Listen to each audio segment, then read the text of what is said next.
있습니다. KBS.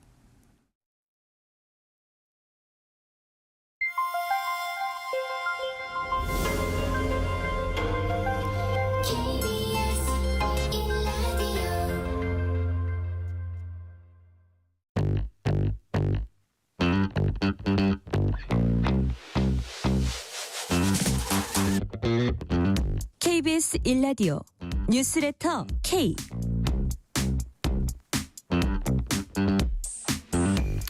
안녕하세요. 뉴스레터 K 진행하는 전종철입니다. 5번째 기소된 이재명 민주당 대표는 정부가 정치 행위도 아닌 정쟁에 몰두하고 있다고 비판했습니다. 국민의힘은 이재명 대표 재판 지연 방지 태스크포스를 출범시켰습니다. 이 내용 포함한 정치 현안들 정치 토크 코너에서 김경진 전 의원, 박원석 전 의원과 함께 조목조목 짚어봅니다. 여당 내에선 이재명 대표 사법 리스크 비판에 집중하기보다는 쇄신과 민생에 힘써야 한다는 목소리가 커지고 있습니다. 신지호 국민의힘 전략기획부총장과 함께 국민의힘의 전국 해법 알아봅니다. 문자 샵 9730, 짧은 문자 50원, 긴 문자는 100원, 어플리케이션 콩으로 보내시면 무료입니다. 유튜브 KBS 1라디오 계정 채팅으로도 얘기 나누실 수 있습니다. 문자 보내주시면 추첨을 통해서 커피 쿠폰 보내드릴 테니까요. 여러분의 이야기도 많이 들려주세요. 뉴스레터 K 지금부터 시작합니다.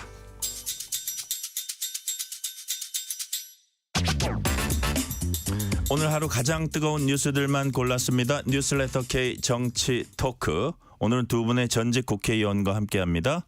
김경진 전 의원, 박원석 전 의원 나오셨습니다. 어서 오세요. 안녕하십니까. 자, 검찰이 경기도 법인카드 등 예산을 사적으로 유용한 혐의로 민주당 이재명 대표를 기소하면서 이 대표는 모두 5개 재판을 동시에 받게 됐습니다. 민주당은 정치 탄압이다, 정치 보복이다, 역사가 보고 있다 이렇게 이제 주장하고 있는데, 자, 김경진 의원님 전직 부장 검사로서 검찰 기소가 부당하고 무리합니까? 어떻게 보십니까? 제 전직이 뭐든지 간에 네. 그냥 이분들은 습관적이에요. 그 멘트는? 예. 뭐 뭔들 이분들한테 불리하면 뭐 정치적이고 무슨 편파적이라고 얘기를 안 했습니까? 아니 오늘 기소된 내용 저도 이제 방송 나온다길래 요새 하도 뉴스를 안 보다가 방송 나온다길래 한번 찾아봤어요. 도대체 무슨 내용인가 했더니 우선 자가용을 이제 도청에 차를 한 대 별도로 빼가지고 그 3호 수행 전용으로 이게 차를 하나 빼놨더만요. 네. 그래서 그 차를 전속으로 쓰게 하거나 혹은 3호가 이동할 때 앞에서 선탑으로 안내를 하거나 그런 용도로 아예 차를 뺐고, 그러다 보니까 이제 그 공무원들도 차 운전하시는 분들도 부담이 꽤 됐을 거 아니에요. 네. 그래서 운행 일지는 정상적으로 경기도청 업무와 관련해서 운행하는 것처럼 허위 내용이 작성이 돼 있대요. 네. 그다음에 이제 공수사실 또 봤더니 보도난 걸 봤더니 제사라든지 집안 제사라든지 뭐 이거 제수하는데 이거 음식이나 과일 사는 거 있지 않습니까? 네. 거기 쓰셨더만요 보니까. 그다음에 세탁하는 거. 세탁 비용도 법카로 쓰셨다는 것 같고요. 금액이 적진 않았습니다. 세탁 비용도. 예. 예. 그다음에 이제 뭐 아침에 뭐 참모들하고 식사하는데, 근데 이게 이제 뭐 공무원들하고 식사를 한다면 몰라도 공무원이 아닌 참모들 같은 경우는 좀 문제가 있을 거 아니에요 보면. 어쨌든 그런 비용 해가지고 지금 1억이 넘는 금액이 지금 기소가 돼 있는 것 같고요. 네네. 이게 가령 검찰이나 경찰이 인지 수사를 했다면 모르겠지만 사실은 대장동 사건, 백현동 사건도 민주당 당내 경선 과정에서 지금 얘기가 나왔던 거 아니에요. 이 건도 경기도청의 공무원이 양심선언을 하면서 수사가 시작됐던 거 아니에요 보면. 이른바 공익제보자죠. 예. 그래서 먼저 무슨 검찰이 주도적으로 이걸 찾아내가지고 수사를 시작했던 것도 아니고, 그리고 수사하는 과정에서도 정말로 검찰이 여기다가 혹시 하실 말씀 있으면 뭐 소명하실 내용이 있으면 혹시 뭐 우리가 하고 조사하고 있는 게 뭔가 좀 이상하거나 여기에 대해서 무슨 반대 의견 제시할 거 있으면 충분히 긴 시간을 두고 여유 있게 의견 들어가면서 수사를 했던 거 아니에요. 근데 뭐가 정치적인 기소를 한 거예요? 자, 그러니까 정치 보복, 정치 탄압, 정치적인 기소다, 이거는 전혀 어불성설이라는 게 우리 김경진 의원님의 말이고, 박원석 의원님은 이 사안 어떻게 보셨습니까? 민주당의 주장은 그런 것 같아요. 이게 이제 지금 앞서 김경진 의원님이 말씀하셨던 관용차나 법인카드 부정 사용의 세세한 내용들에 대해서 반박을 하는 건 아닌 것 같고 네. 다만 이제 이 사건의 전개 과정을 보면 뭐랄까요, 검찰의 법 집행에 있어서의 어떤 형평성, 큰 틀에서 네, 꼭 이 이 사건만 얘기하는 게 문제를 아니라 지적을 하는 게 아닌가 싶습니다. 그러니까 이 사건의 이 전개 양상을 보면 애초에 경찰이 처음에 수사를 하다가 김혜경 씨는 이게 연루 가능성이 있기 때문에 검찰에 송치를 했지만 이재명 대표는 구체적인 연루 가능성을 확인하기 어렵다 이래서 무혐의 처분을 내린 건데 네. 이걸 이제 그 공익제보자가 다시 국민권익위원회에 신고를 해서 권익위가 검찰로 사건을 넘긴 거거든요. 네. 근데 이제 우리가 얼마 전에 있었던 김건희 여사 명품백 사건 같은 경우에 권익위에서 내부적으로 논란이 있었지만 결국에는 검찰의 사건을 이첩하지 않기로 결정을 하고 그로 인해서 지금까지 논란이 되고 있는데 두 사건이 다른 사건이지만 어느 한 사건에 있어서 즉 이제 이 정치적 상대방 정적의 의혹에 대해서는 이 수사 기소 그러나 이제 이 권력자의 의혹에 대해서는 뭐 무혐의 불기소 이렇게 이제 이중잣대가 적용되고 있는 거 아니냐 이런 문제 제기를 하고 있는 거고 네. 법인카드 부정 사용도 그렇습니다. 좀 다른 건이긴 한데 원희룡 제주지사의 법인카드 사용 논란이 한번 크게 됐던 적이 있어요. 네. 제주시장 시절에 법인카드 사용 내역을 보니까 이건 뭐 제주 맛집을 그릴 정도다. 그리고 이른바 이제 쪼개기 사용이라고 하죠. 그러니까 사실은 몇 명 들어가지도 않는 식당에서 뭐 수십만 원 이렇게 결제하면서 그걸 갖다 쪼개기로 부정 사용을 했다. 근데 이건 이제 아예 수사 대상에도 오르지 않았거든요. 그래서 결국에는 유권무죄, 무권유죄가 적용되는 거 아니냐. 게다가 지금 이미 뭐 4건의 기소가 돼가지고 재판을 받는데 제1야당 대표이자 유력한 대권 주자한테 이것까지 기소를 해서 사실상 이제 아예 이제 사법 리스크에 가둬버리겠다. 결국에는 이제 정치적 연금을 이 사법적 연금을 해버리겠다. 이런 거 아니야. 여기에 대한 이제 불만을 제기하는 거고 그런데다가 이제 이게 직접 증거는 아직 확인이 안 됐거든요. 네. 당연히 도지사였기 때문에 도지사가 알거나 묵인했을 거다라는 이제 정황에 대한 추정하에 추정. 기소를 하는 거기 때문에 과연 이제 그런 기소가 타당한 거냐 뭐 이런 등등의 반론인 것 같아요. 그래서 기소가 됐기 때문에 재판 진행 과정을 좀 봐야 될 것 같고 저는 뭐 민주당으로서 이제 그런 문제 제기나 그런 불만은 제기할 수 있다고 봅니다. 네. 지금 김경진 의원님, 박원석 의원님이 말씀하신 뭐 추정에 근거한 어떤 그 기소라 그럴까 뭐 그런 말씀도 하셨고 좀 가장 핵심은 왜 이중잣대를 이렇게 들이대냐. 왜 권력자한테는 그 들이대지 못하고 어떤 제1야당 대표 유력한 차기 저쪽의 대권 후보한테는 이렇게 정치적 연금을 결과적으로 시도하냐. 이런 부분에 대해서 어떻게 반박하시겠습니까? 아니 일단 원희룡 지사의 카드 문제는 네. 그러니까 이게 무슨 세탁비 개인 재수했었다든지 자기 부인에게 전속적으로 그냥 도청 차를 그냥 계속 붙여줬다든지 지금 이런 상황은 아니잖아요. 이게 법카를 썼는데 이게 그 몇 명밖에 좀 과다하게 사용된 것처럼 보인다는 지금 추정적 상황입니다. 네. 좀 상황이 좀 다른 것 같고요. 그다음에 두 번째는 이제 권익위 고발 사건 같은 경우 어쨌든 검찰 내에서 열심히 수사하고 수사심의위원회까지 했었잖아요. 네. 갑론을박이 있긴 있었지만 그래서 수사심의위원들 같은 경우는 이게 무작위로 추첨된 외부위원들이란 말이에요. 그래서 나름 상당히 지금 공정한 프로세스를 거쳐서 했기 때문에 박 의원님 말씀에 대해서는 좀 그 정도 설명할 수 있는 상황들이 아닐까 싶고 네. 그다음에 이제 이 직접 증거 부분과 관련해 가지고는 어쨌든 도지사인 이재명 지사가 묵인 안 해주면 차가 어떻게 거기 가 있을 수 있어요. 그다음에 세탁물을 세탁하는데 어떻게 밥가를 쓸 수 있으며 그다음에 이게 공익 제보자의 일단 양심선언이 있었고요. 공무원을 한 30명 정도를 조사를 했다 그래요. 보면. 네.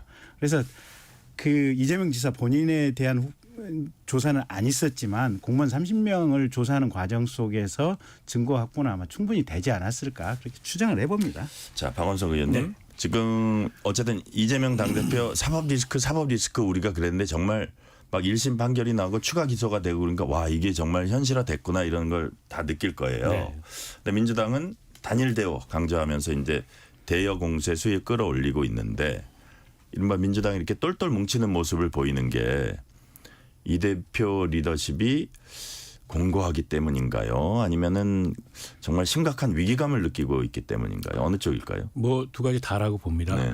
일단은 그 당 대표인데다가 당의 거의 유일한 그리고 가장 유력한 대권 주자다 보니까 이게 이제 사법 리스크가 현실화되면서 이런 사건들로 인해서 그런 당의 유력 주자를 잃는다는 게 민주당으로서는 상당히 정치적으로 위기감을 느낄 만한 상황인데다가 또 제가 앞서 얘기했듯이 검찰의 어떻게 보면 이제 지나치게 편파적인 그런 법 집행 정적 죽이기 결국 이제 이 검찰 정치가 우려했던 현실화되고 있는 건데 그 타겟이 이제 민주당과 이재명 대표가 되다 보니까 이제 그에 대한 어떤 이 불만 그런데다가 지금 민주당 내부의 그 운영 메커니즘이랄까 이런 걸 보면 이제 지난 총선 공천 등을 계기로 네. 일극 체제라고 얘기할 만큼 이재명 대표의 중심성이 확고해진 상황이에요. 이제 그런 상황에서 이제 외부로부터 이런 탄압이 들어오니까 안으로는 한편으로는 이제 우려도 하고 위감도 느끼지만 더 이제 공고하게 단일대우로 대응을 해야 된다. 이런 목소리들이 많이 나오는 것 같아요. 그러나 이제 앞으로도 재판들이 많이 남아 있고. 예컨대 월요일 날 25일 날 이제 위증교사 1심이 나옵니다. 그렇죠. 그리고 뭐 이제 대북송금 사건이나 뭐 대장동, 백현동, 그다음에 성남 FC 이런 사건 등등이 계속 남아 있어서 이런 사법 리스크들이 마찬가지로 이제 현실화되면서 위기감이 더 커진다. 네.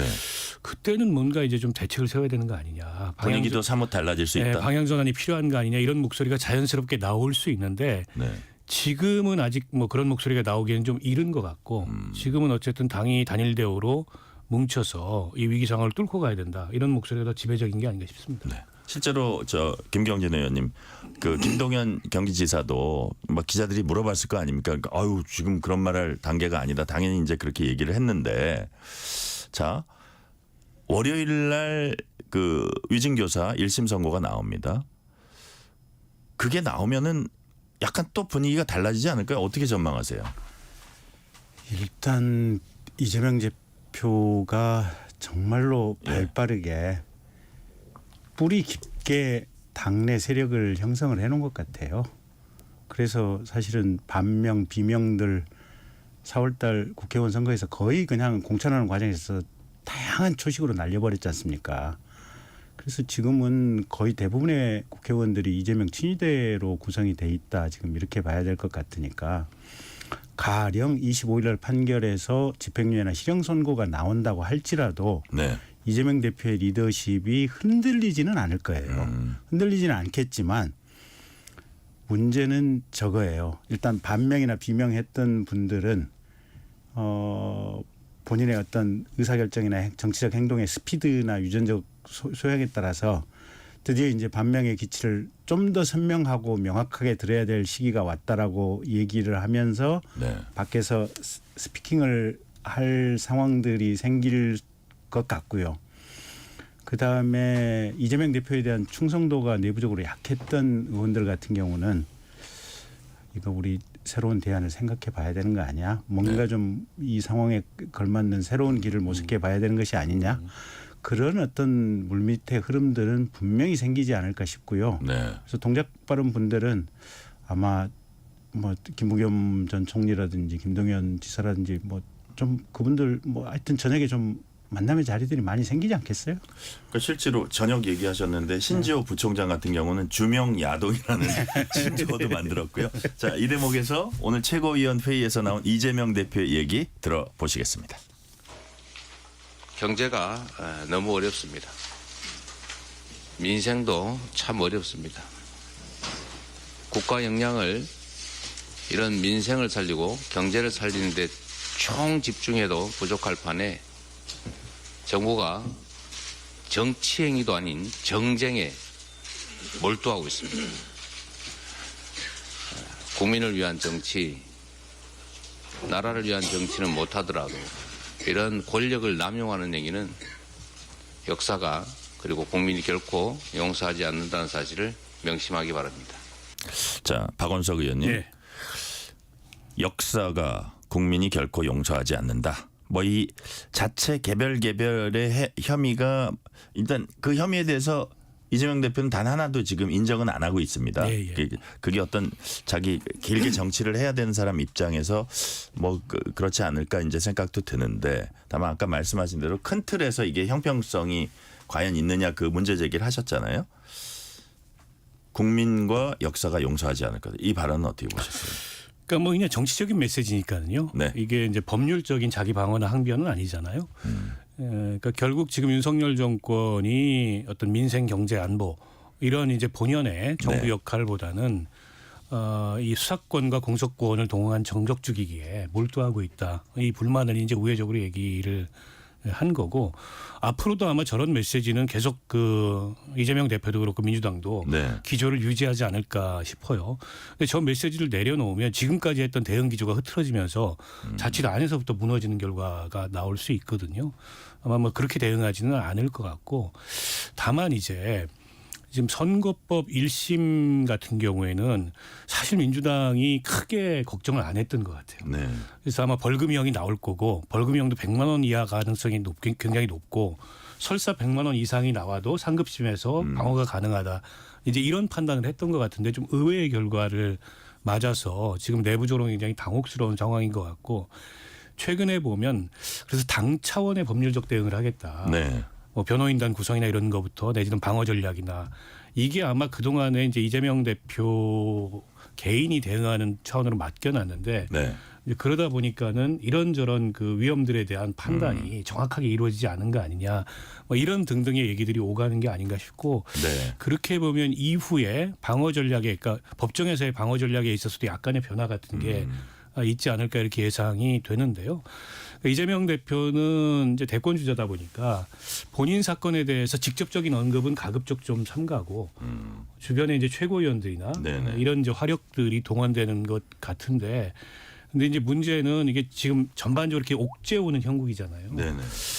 딱히 뾰족한 대응 방법이 없어요. 그래서 결국에는 조기 대선을 향해서 민주당이 나가는 수밖에 없지 않느냐 이런 관측이 있는데 그것도 사실은 쉽지 않거든요. 국회 의석 구조가 지금 탄핵을 하려면 뭐 200석 이상을 가지고 있어야 네. 되는데 뭐 그런 의석 숫자에 못 미치고 또 탄핵의 법률적 요건이랄까 이런 것들이 아직은 분명치 않기 때문에 그것도 마땅치 않은 상황이어서 민주당으로서 고심이 좀 깊을 수밖에 없는 그런 상황이 아닌가 싶습니다. 네. 자, 그 김경진 의원께 이거 한번 여쭤볼게요. 이재명 대표가 현행 공직선거법 개정 필요성도 언급을 했어요. 투명성을 강화하고 불법은 막는 방향으로 선거법 개정하는 게 반드시 필요하다 이런 얘기를 했는데 뭐 어떻게 어떤 부분을 고치겠다는 건지 이 말만 보고 아실 수 있으시겠어요? 지금 네. 법이나 좀 제대로 집행이나 됐으면 좋겠어요. 아 그래요? 아니 공직선거법 1심 6개월 이내에 재판하도록 돼 있잖아요. 항소심 3개월, 633. 예, 대법원 3개월. 예. 그러면 아무리 늦어도 1년 내에는 판결이 나야 되잖아요. 네. 지금 1심 판결 나는데 시간이 얼마 걸렸죠? 2년 반 걸렸잖아요. 그렇죠. 예. 네. 그래서 제발 무슨 법 고치고 아니 그리고 법을 좀 지금 법이나 좀 지키면서 이렇게 했으면 좋겠다. 아마 추정컨대는 네. 본인이 지금 현재 본인이 기소돼 있는 이 조항 자체를 폐지해 버렸으면 하는 바람 아닌가 싶어요 보면. 그러면 법적으로 면소 판결이 되니까. 예, 그러면 아예 그냥 이게 당선 목적의 허위사실 공표죄 부분 이 조항이 없어지면 자기는 살아날 수 있는 거거든요. 재판 진행 중이라서. 그런 생각을 한 걸까요? 그런 것 같아요. 그래요? 그렇지 않으면 이 내용이 뭐냐면 투명하고 엄정한 공직선거 불법을 막는 공직선거법 개정? 예. 뭐 어쩌자는 얘기예요. 그래서 저도 잘 이해가 안 돼서 지금 그 법률 내용이고요. 전문가한테 여쭤본 건데. 이게 예. 아마 이번에 미국 대선에 트럼프 이제 전 대통령이 당선이 됐잖아요. 네. 이재명 당대표 입장에서는 무척 부러웠을 거예요. 사실은 거기 배심 재판에서 사실관계 유죄 판결까지 받고도 네. 한 건 같은 경우는 지금 이게 선거 끝나고 나서 판사가 선고하겠다고 그냥 서스펜드 해놨거든요. 네. 그리고 요번에 그 대선 과정에서 일론 머스크가 아예 해리스 후보를 그냥 공산당원이라고 하는 그 인공지능으로 모자이크한 사진 같은 것도 돌아다니고 네. 뭐 언론사에서 뭐 대놓고 지지하고 뭐 이랬었잖아요. 보면 이런 모습들을 보면서 한국 선거도 미국식으로 좀 자유로운 법 제도를 채택을 해서 가야 되기 때문에 네. 뭐 이런 거 말한 것 정도를 가지고 처벌을 받는 한국의 법 제도가 뭐 너무 엄한 거 아니냐. 한국의 선거법 시스템이. 그러면 그 전에 자기 당의 의원들이 뭐 이런 문제에 대해서 미리 얘기를 했어야지. 자기 사건이 걸려 있어가지고 1심에서 집행유예 판결이 나니까 뭐 우리가 해석까지 해야 되는 투명하면서도 엄정한 법개정 이런 말씀을 하시는 거예요. 그런 것 같다 이거죠. 아니 근데 이 자, 이제 박원석 선거법 의원님. 개정 토론회 인사말 그 서면 인사말에 나온 내용인데 그 1심 판결 나기 전날 그 원고를 넘긴 거여서 네. 사건하고 직접 관련은 없다 이렇게 민주당에서 해명은 나왔지만 근데 뭐 그 의식을 전혀 안 했을 리는 없고요. 네. 근데 이제 일반론으로 선거법 개정이 좀 보완이 필요하다 이런 얘기는 있었어요.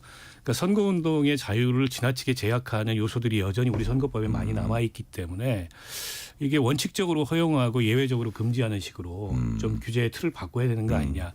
그건 이제 정치권 내에도 일정한 공감대가 있습니다. 지금은 사실 선거운동에 대해서 선관위에 문의하면 전부 하지 말래요. 네. 할 수 있는 게 거의 없거든요. 저희 선거를 치러봐서 다 알거든요. 그거는. 근데 그거에 대한 유권 해석을 일반론이라고 보수적으로 내리죠. 예, 예. 일반론이라고 볼 수도 있는데 다른 사람도 아닌 이제 이재명 대표가 이렇게 얘기하니까 앞서 얘기했듯이 그럼 뭐 본인이 지금 걸려 있는 그 조항을 아예 선거법에서 없애자는 거냐.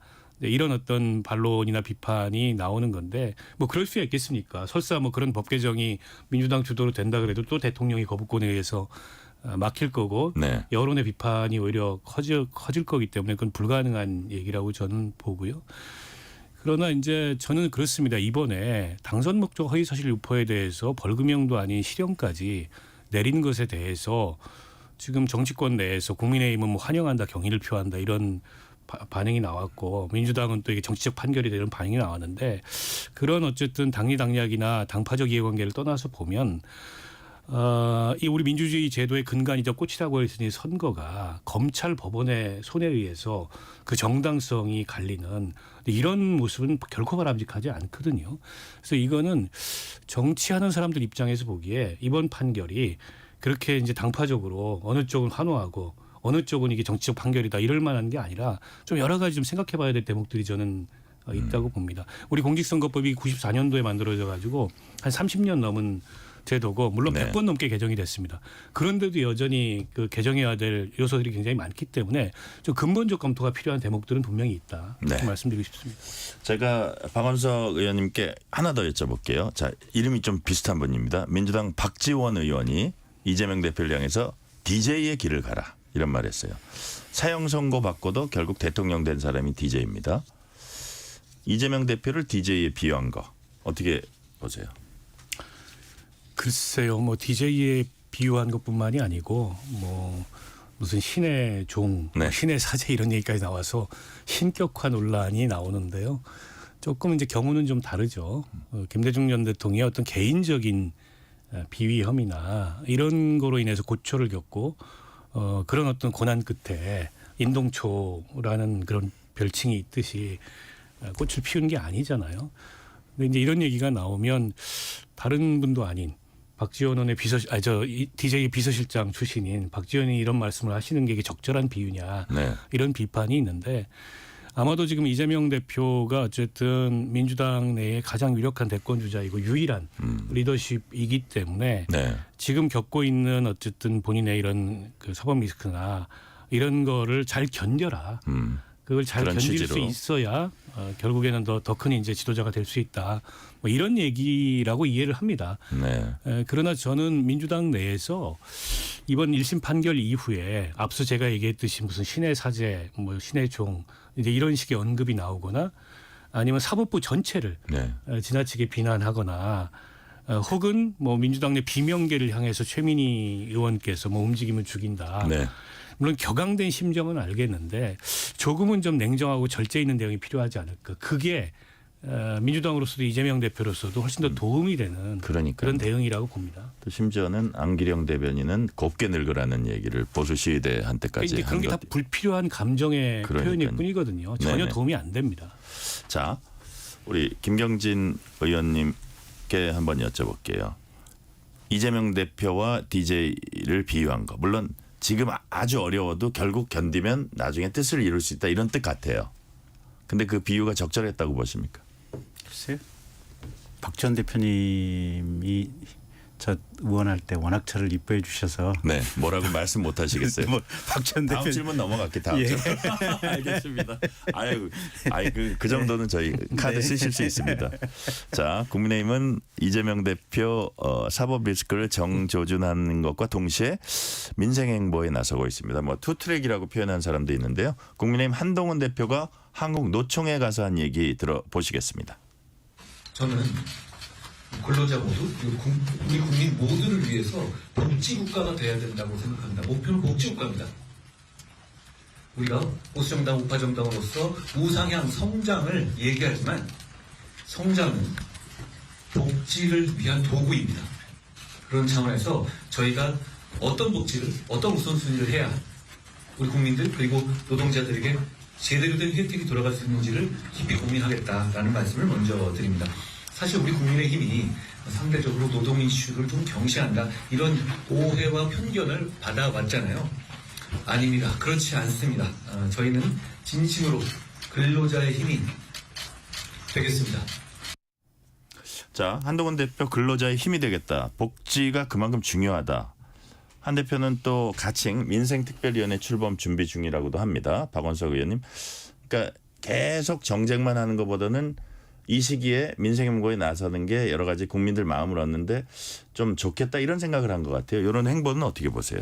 일단 뭐 반사 이익에 그냥 안주하지 않겠다. 네. 이제 이런 생각을 이렇게 실천으로 옮기는 게 아닌가 싶은데 또 다른 한편으로 보면 반사 이익을 굉장히 신경 쓰시는 것 같아요. 네. 그 페이스북에 연일 메시지를 올리면서 또 이재명 대표와 민주당을 향해서 굉장히 날선 대응을 하고 있고 마치 이제 검사 한동훈 법무부 장관 한동훈으로 돌아간 듯한 이를테면 법정 구속 가능성도 있는데 별도의 체포동의안 필요하지 않다.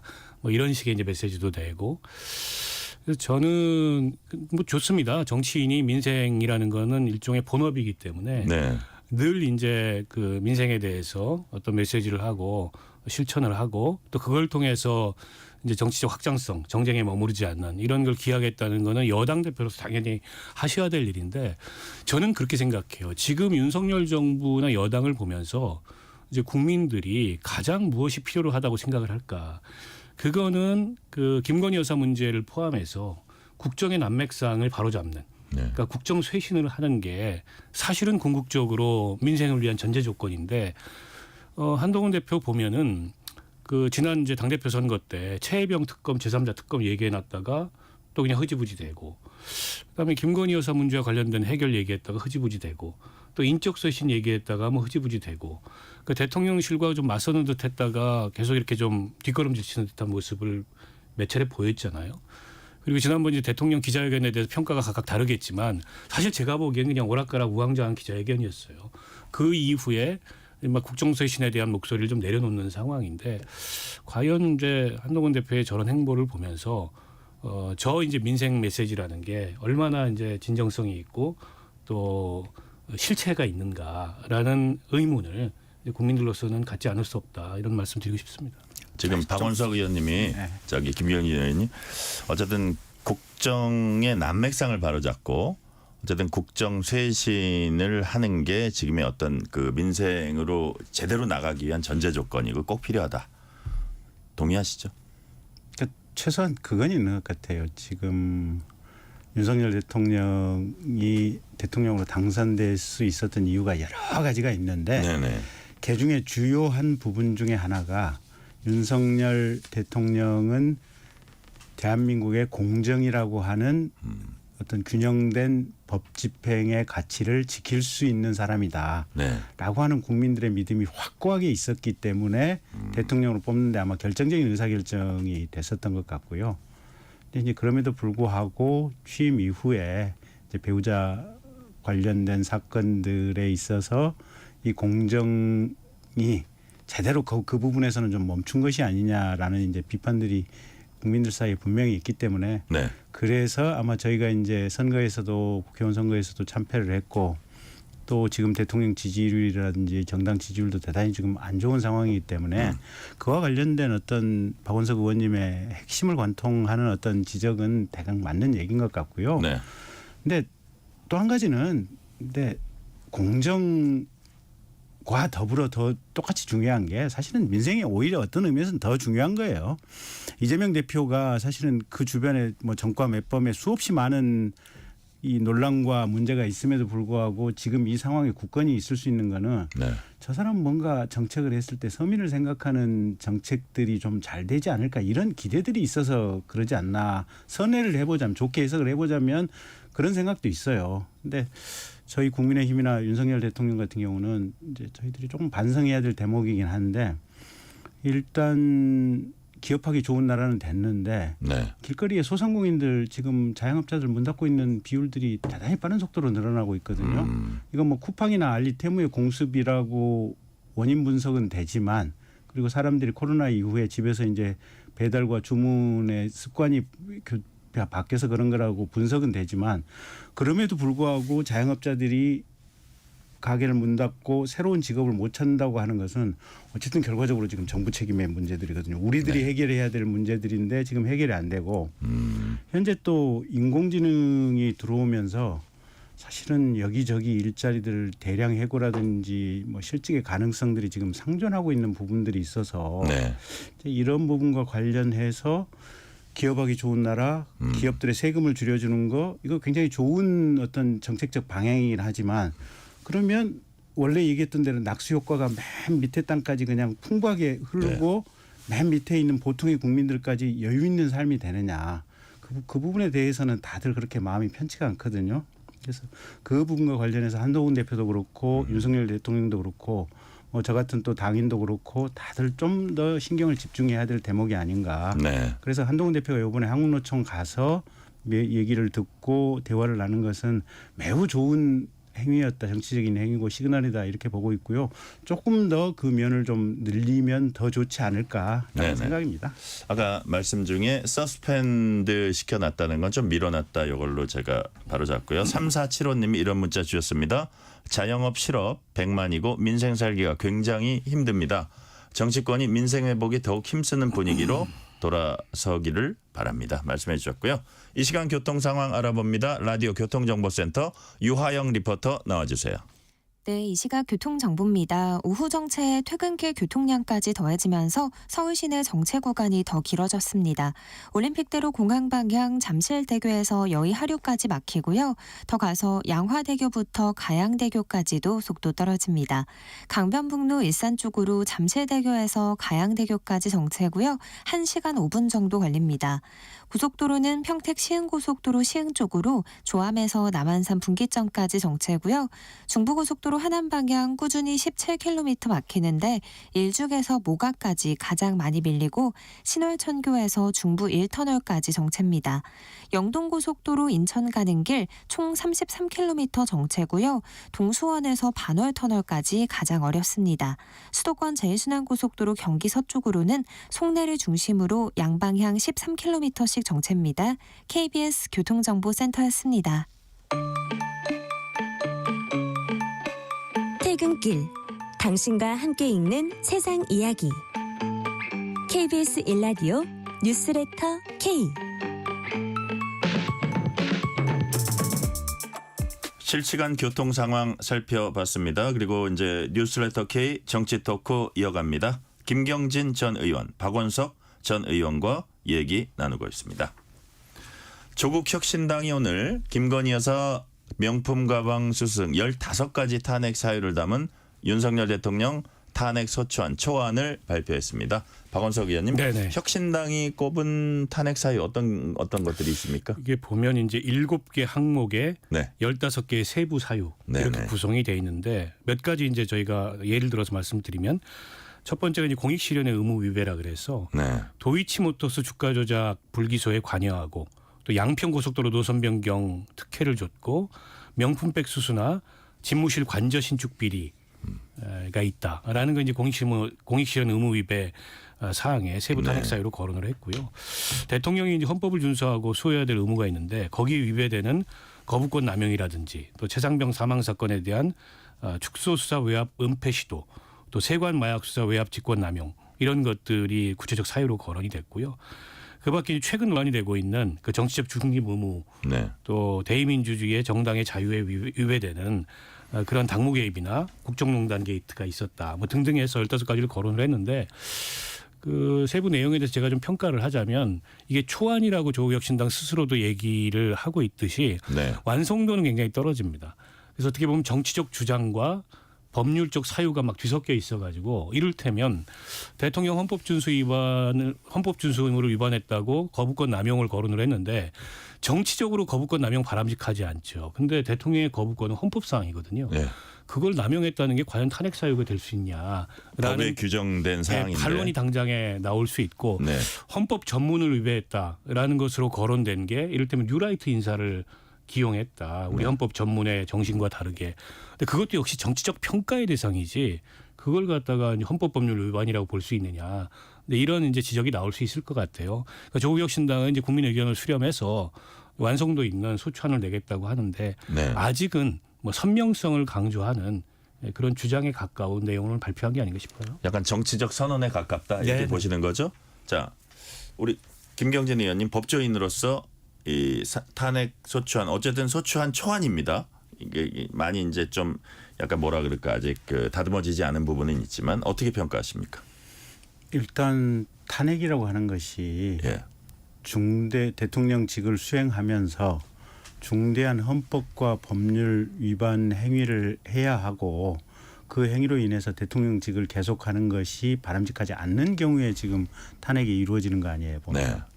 근데 조국 대표가 전에 탄핵과 관련해서는 탄핵 사유는 거의 공소장에 준하는 정도로 엄정한 불법 행위와 이 구체적인 사실관계가 들어가야 된다라고 얘기를 했거든요. 네네. 근데 무슨 내용이 구체적으로 뭐가 있는지 방금 이제 박원석 의원님께서 말씀을 해주셨는데 그냥 카더라 통신들만 난무하고 본인들이 정치적으로 이렇게 해서는 안 됩니다라고 비판 성명을 낼 정도의 수준에 불과한 것들을 조합해서 지금 탄핵 사유라고 했거든요. 네. 이제 그러다고 보니까 어쩌면 제일 이해관계가 큰 이재명 대표의 민주당이 사실은 탄핵 소추에 시동을 걸고 싶을 거 아니겠습니까? 근데 민주당도 이런 사정을 정확히 잘 알고 있으니까 차마 지금 탄핵 소추에 시동을 못 걸고 있는 거거든요. 그래서 그런 어떤 거칠은 지금 이제 탄핵 소추안 초안이다 이렇게 봐야 될 것 같고요. 아니 조국 대표는 지금 뭐 내일이라도 대법원 판결 나면 만약에 대법원에서 유죄로 확정이 된다면 네.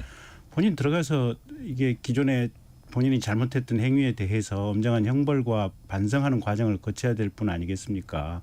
황운하 원내대표도 지금 울산시장 선거 개입 사건과 관련해서 1심에서 제가 알기로 기억하는 바로는 실형 선고돼서 지금 항소심 가 있는 걸로 알고 있는데 그 사건도 재판이 한 6년 걸렸거든요, 지금. 네. 근데 그런 분들이 명백한 범법 행위를 해서 한 분은 6년 재판 끝에 1심에서 실형, 한 분은 1심, 2심 그분도 뭐 조국 대표도 한 6년 재판했던 것 같아. 한 5, 6년 재판했던 것 같아. 1심, 2심 실형 받아놓은 분들이 이게 범법 행위도 명확치 않은 상황을 가지고 정치적인 주장을 해야 될 상황을 가지고 무슨 공소장에 준하는 탄핵소추안을 썼다. 한마디로 조금 웃음이 나오는 상황이다. 이렇게 봐야 될 것 같습니다. 웃음이 나온 상황이다. 일종의 코미디다. 이렇게 말씀해 주셨고 그렇다면 이제 지금 김경진 의원님 말씀하신 대로 발의를 하려 그래도 이제 민주당 도움을 받아야 되잖아요. 지금 조국혁신당 12명밖에 안 되니까.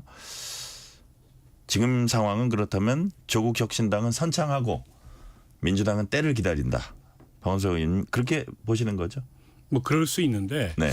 이게 발의 요건이 과반이잖아요. 네네. 그러니까 민주당이 나서지 않으면 발의가 안 되는 건데 민주당이 탄핵소추에 나설 가능성은 현재로서는 제가 보기에는 높지 않다고 봅니다. 왜냐하면 이게 이제 제1야당이 나서는 순간에 그거는 이제 국회에서 소추안을 통과시켜야 되는 거거든요.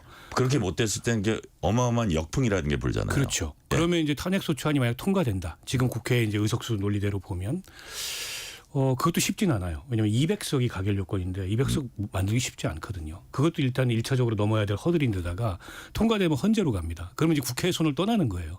근데 만약 거기서 이게 기각된다. 이러면 그 역풍은 고스란히 민주당이 맞게 돼 있거든요. 제가 보기에는 그냥 하나의 카드로서 민주당에서 언급은 할 수 있어도 막상 이 카드를 뽑아들 것 같지는 않다. 이게 이제 제 느낌이고 더더군다나 내용이 저렇게 이제 정치적 주장과 뭐 법률적 사유가 막 뒤섞여 가지고 아직 여물지 않은 그런 내용을 가지고 뭐 국회 170석 넘는 의석을 가진 거대 일당이 나서기는 쉽지 않고 네. 결국 그럼 방탄 탄핵 아니냐 이 얘기밖에 듣지 않을 거거든요. 그러니까 민주당이 좀 마음이 급한 건 있어도 그럴 나설 만한 상황은 못 된다. 그래서 조국혁신당이 뭐 쇄빙선 이런 거를 자처하고 있는데 네. 그런 차원의 어쨌든 정치적 선명성을 강조하기 위한 주장 정도로 보는 게 제가 보기에는 뭐 정확한 관측이 아닐까 싶습니다. 네. 김병진 의원님, 지금 이제 칼을 빼들기가 쉽지 않을 거다. 또 이게 칼집 안에 있을 때 또 무서운 것도 있잖아요. 이 칼이라는 게. 근데 야권의 탄핵 추진, 그 결말이라 그럴까요? 그 결과 어떻게 전망하십니까? 제가 볼 때는 그냥 조국 혁신당에서 네. 추진하려고 하다가 그냥 그 선에서 그냥 끝나지 않을까 싶은 생각이 들고요. 어차피 지금처럼 정보가 투명하게 공개되고 모든 것이 거의 이게 사실관계를 추측할 수 있고 네. 거기에 대한 평가까지 실시간으로 다 되는 세상에서는 상대방이 가진 칼날의 길이와 어떤 강도 이런 것들이 다 보이는 거거든요. 아무리 칼집 안에 있어도. 네, 네. 그래서 저건 그냥 해프닝으로 끝날 것이다. 저는 그렇게 보고 있습니다. 자, 뭐 짧은 질문인데 김경진 의원께 하나만 더 여쭤볼게요. 23일 이제 집회는 수도권 위주로 그 다음 주 30일은 민주당이 이제 전국 규모 집회로 이제 열 계획이라고 하거든요. 이런 게 어떻게 여당 입장에서 부담이 되는 건지 아니면 뭐 그렇게 신경 안 써도 되는 건지 예컨대 이제 그건 시민들의 호응하고 관련이 있을 것 같아요. 어떻게 보고 계십니까? 부담이야 계속 부담이죠. 예. 일단 국가가 두 개로 나뉘어져 있는 거고 대통령 물러나라고 하는 극단적인 구호가 이 길거리 현장에서 실시간으로 나오고 있는 네네. 상황들이니까 부담이 되는 건데 그러면 저게 이제 법적 어떤 제도적 시스템까지 들어올 것이냐 이제 그 문제는 아니기 때문에 부담은 되지만 저 집회 한계가 명확히 지금 읽히는 거고요. 다만 이제 현실적으로는 예산국회 상황 속에서 이재명 대표가 지금 공직선거법 위반 집행유예 받았고 그다음에 25일 날 이제 위증 사건도 만약에 또 하나의 어떤 뭐 집행유예 이상의 형이 나온다면 거의 예산과 관련해서 그러니까 제도 시스템 속에서 윤석열 정부를 실질적으로 마비시키려고 하는 이런 활동들이 예상이 되기 때문에 그게 제일 걱정이죠. 네. 정부는 제도는 살아있고 사람은 살아있는데 돈을 안 줘서 아무것도 할 수 없는 이런 상황을 만들어버리는 그래서 국가 전체가 그냥 짜증은 가득하고 아무것도 안 되는 그런 국가 시스템으로 만들어 가려고 하는 이재명 대표나 민주당의 어떤 머릿속에 생각들이 읽히는 대목들이 있으니까 그 부분이 제일 우려스러운 대목이죠. 그게 현실화될 수도 있다고 보시는 거예요? 이미 상당 정도 현실화돼 가고 있는 중이잖아요, 보면. 자, 박원석 의원님 어떻게 보세요? 그러니까 저는 뭐 야당의 뭐 장애 집회나 네. 혹은 지금 국회 운영에 대해서 정부나 여당 대통령이 비판하는 건 쉬운 일이고 네. 오히려 그런 어떤 야당의 태도 변화를 이끌어내려면 먼저 결자 해지하려는 노력이 좀 필요하다고 생각해요. 결국에 이제 국정 방향 전환, 국정 쇄신이고 그동안에 대통령이 국민과의 소통에 있어서 굉장히 고집스럽고 이렇게 막혀있던 모습이 바뀌어야 되는 거거든요. 다른 것보다 이제 김건희 여사 관련된 문제에 대해서 확실한 매듭을 져야 됩니다. 그러니까 저는 사실은 오히려 이재명 대표의 사법 리스크가 현실화되는 이 상황이 김건희 특검법을 여당이 전향적으로 수용하기에 적절한 타이밍이 아닌가 싶어요. 윤 대통령도 마찬가지고. 그렇게 되면 국정 동력도 일정하게 살아날 거고 그거는 이제 특검에 맡기고 대통령은 이제 본연의 이 과제인 민생과 경제와 안보에 집중하겠다라고 한다면 국정 동력이 다시 살아날 것 같거든요.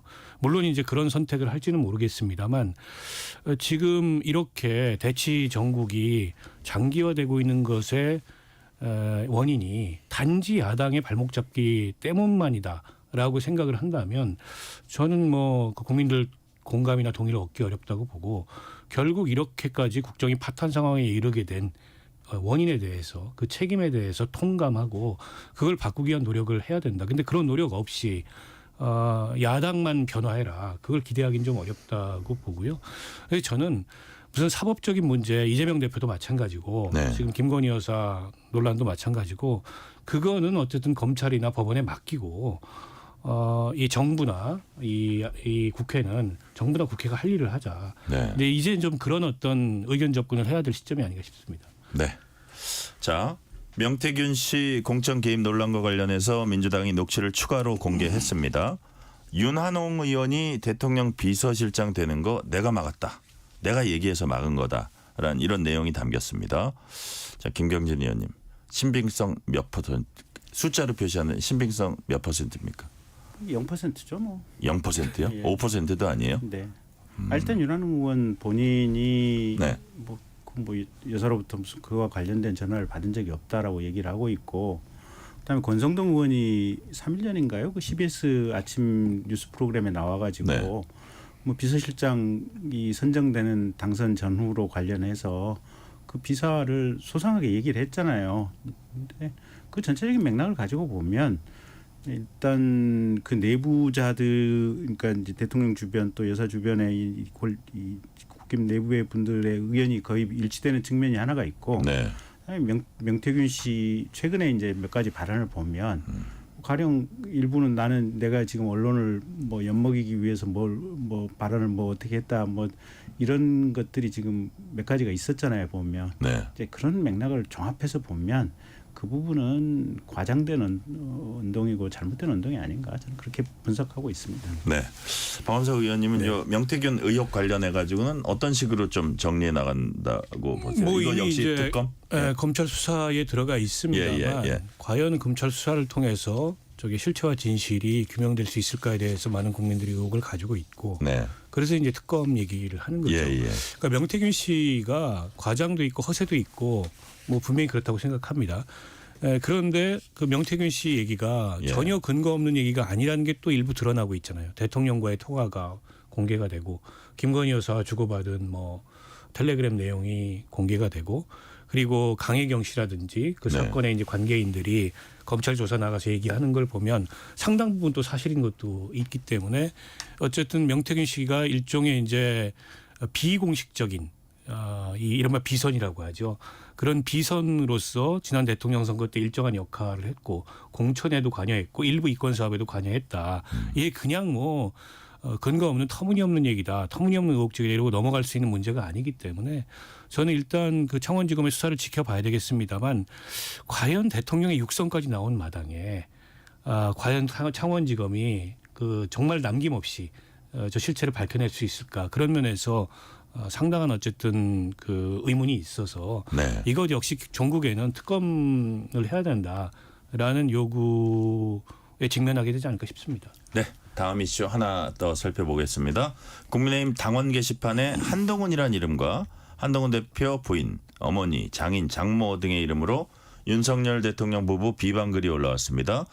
그래서 실제 작성자가 누군가 하는 부분 두고 친윤계에선 당무감사하자. 반면 당 지도부는 아니, 경찰 조사 시작됐는데 당무감사 필요 없다. 김경진 의원님, 어떻게 해결해야 되는 문제입니까?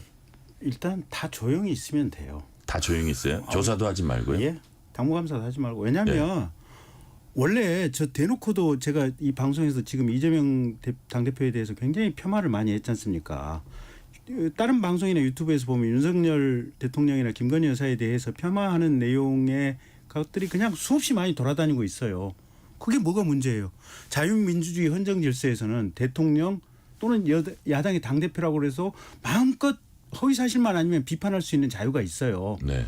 어떤 거친 용어를 쓰더라도. 자, 쉽게 말해서 이건 문제거리가 안 되는 거다? 그렇죠. 문제거리, 이거 경찰이 수사한다고 하는 것도 코미디고 당무감사를 한다고 하는 것도 코미디고. 네. 다만 저는 마음속에 이게 대부분의 사람이 생각하는 것처럼 똑같이 생각을 하고 있어요.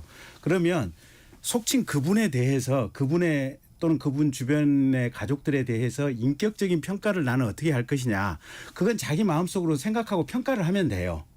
그렇게 하면 되는 거고, 이게 법의 잣대를 들이댈 일이다 또는 정당에서 이게 당무감사를 해서 해결해야 될 일이다. 이거는 어떻게 보면 국민의 표현의 자유를 침해하는 당무감사도 그렇고 수사도 그렇고 그런 문제이기 때문에 근본적으로 생각 자체가 잘못됐다. 지금 저는 이렇게 보고 있고요. 이 문제를 키우려고 하는 사람들은 이제 저같이 정당 소속인 사람들, 네. 당이 잘 돼야 뭐 선거에서 잘 되는 사람 입장에서 보면 당 내부의 자해행위예요. 자행인데 어쨌든 최소한 이 건과 관련해서 그 어느 분 내지는 어느 분 주변의 분들에 대한 머릿속에 평가만 정리하면 돼요. 알겠습니다. 자, 박원석 의원님 시간은 이제 한 1분 이내 남았는데 짧게 한번 정리해 주세요. 그러니까 맞는 말씀이죠. 이게 누워서 침 뱉기고 지금 여당이 그렇게 한가한 때인가 이런 생각을 안 할 수 없는 네. 그런 논란인데, 근데 이제 한동훈 대표의 태도도 잘 이해는 안 돼요. 보통 이게 맺고 끊는 게 굉장히 분명한 분으로 지금까지 우리가 봐왔잖아요. 근데 이 사안에 있어서 그냥 침묵하고 있어요. 그러면 본인이 일단 확인을 해서 그게 본인들의 일가족이 정말 이 나서가지고 이걸 한 건지 아니면 명의가 도용된 건지 이에 대해서는 좀 뭔가 얘기를 해야 되는 거 해명은 아닌가. 필요하다. 그래서 예. 저도 이걸 가지고 당무감사하는 건 좀 이상하다고 생각해요. 네. 단계 시판이라는 건 원래 그런 겁니다. 여기 약간 이제 하수구 같은데요. 단계 시판이라는 데가 거기서 뭐 욕도 하고 명예훼손성 발언도 나오고, 근데 그걸 가지고 문제 삼기 시작하면 한도 끝도 없고 네. 수사에도 처벌할 조항은 없어요. 다만 한동훈 대표는 이에 대해서 뭔가 밝혀야 될 책임이 있는데 그걸 얘기 안 하고 있는 게 평소에 한동훈 대표와 다르기 때문에 계속 이 논란이 커져가는 게 아닌가 싶어요. 네. 오늘 말씀은 여기까지 듣겠습니다. 지금까지 김경진 전 의원, 박원석 전 의원이었습니다. 말씀 감사합니다. 고맙습니다. 뉴스레터 K 1부 마치고 2부가 이어집니다.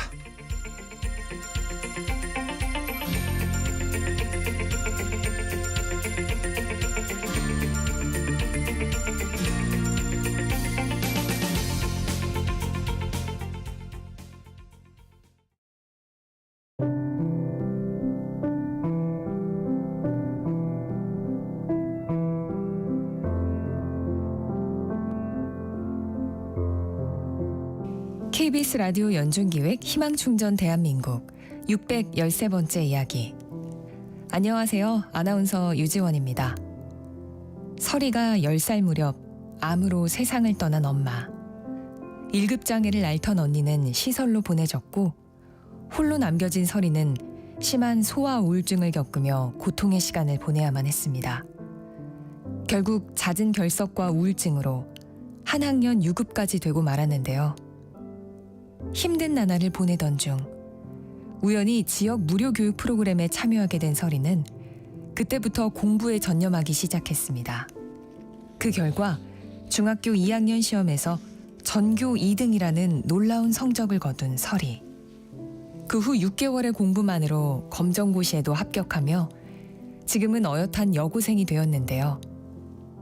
의공학과 진학이라는 목표를 위해 오늘도 설이는 책을 손에서 놓지 않습니다. 아픔을 극복하고 희망을 향해 걸어가는 설이를 위해 여러분의 지원과 박수를 보내주세요. 여러분의 따뜻한 손길이 희망의 빛이 됩니다. ARS 060-700-1580 060-700-1580 한 통화 3,000원으로 희망을 선물해 주세요. KBS 라디오 연중기획 희망충전 대한민국은 초록우산 어린이재단, 인탑스 주식회사, 그리고 청취자 여러분과 함께합니다. ARS 060-700-1580 한 통화 3,000원입니다.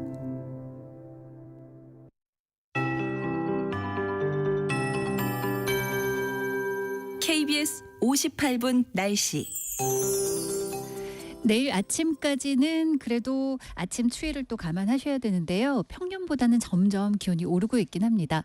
파주는 1도, 대관령 0도로 떨어지는 곳도 있고 서울은 그래도 오늘보다 오르는 6도의 아침 기온 예상됩니다. 세종, 광주도 5도까지 오를 전망인데요. 내일은 전 권역이 대부분 이렇게 기온이 0도에서 5도 사이의 기온을 보이는 곳이 많겠고요. 점차 당분간은 평년보단 기온이 약간 높거나 비슷하겠습니다. 내일 낮 기온도 서울이 14도까지 오르면서 오늘보다는 4도 이상 높겠습니다. 세종, 대전, 광주, 대구 15도, 강릉, 제주 16도, 부산 17도 등을 예상하고 있는데요. 이렇듯 일부 남부 내륙이나 또 중부 내륙으로는 0도 안팎의 기온을 유지하는 곳이 있어서 내일도 서리가 일부 남부 내륙에 관측이 될 수 있겠습니다. 농작물 관리 잘 해주셔야 되겠고요. 오늘 밤 일부 중서부 지역의 미세먼지 농도가 나쁘겠습니다. 내일은 서울 등 수도권, 충청권 등 대부분 중부 지역과 일부 남부 지역의 대기질이 좋지 않겠습니다. 오늘과 내일 흐린 가운데 오늘은 인천과 경기 남부, 충남권 남부에 가끔 비가 오고 서울과 제주는 빗방울이 약간 떨어지겠습니다. 내일은 중부 중부지방 중심으로 가끔 비 예보가 있는데요. 오늘 빗방울이 떨어지기 시작해 내일 오후까지 중부지방은 가끔 5mm 안팎의 비가 지나겠습니다. 최영우였습니다.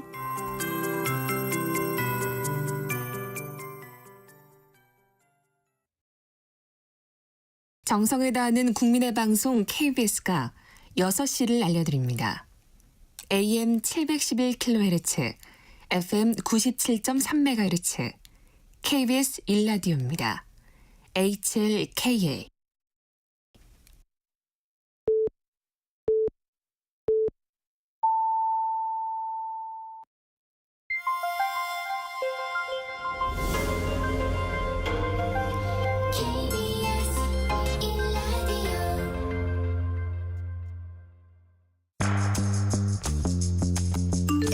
여러분은 지금 퇴근길 시사편지 한 장, KBS 1라디오 뉴스레터 K를 듣고 계십니다.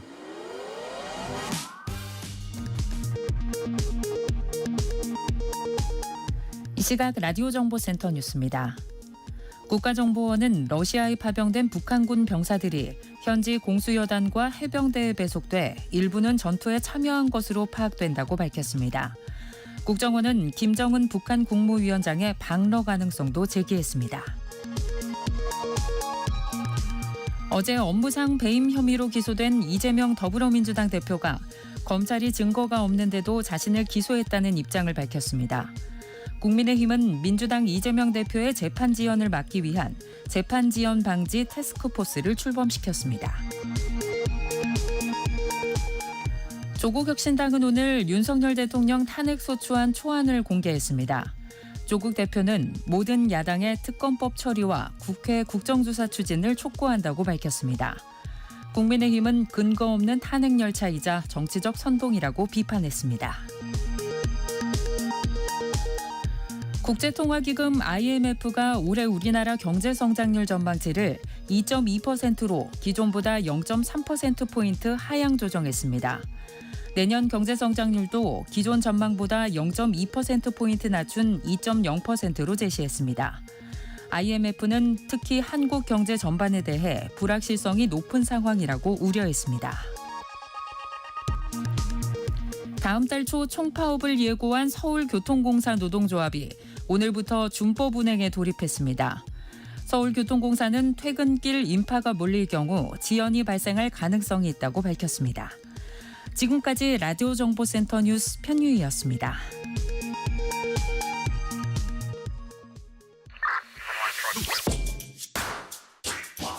뉴스의 진수를 보여주는 인터뷰, 뉴진수.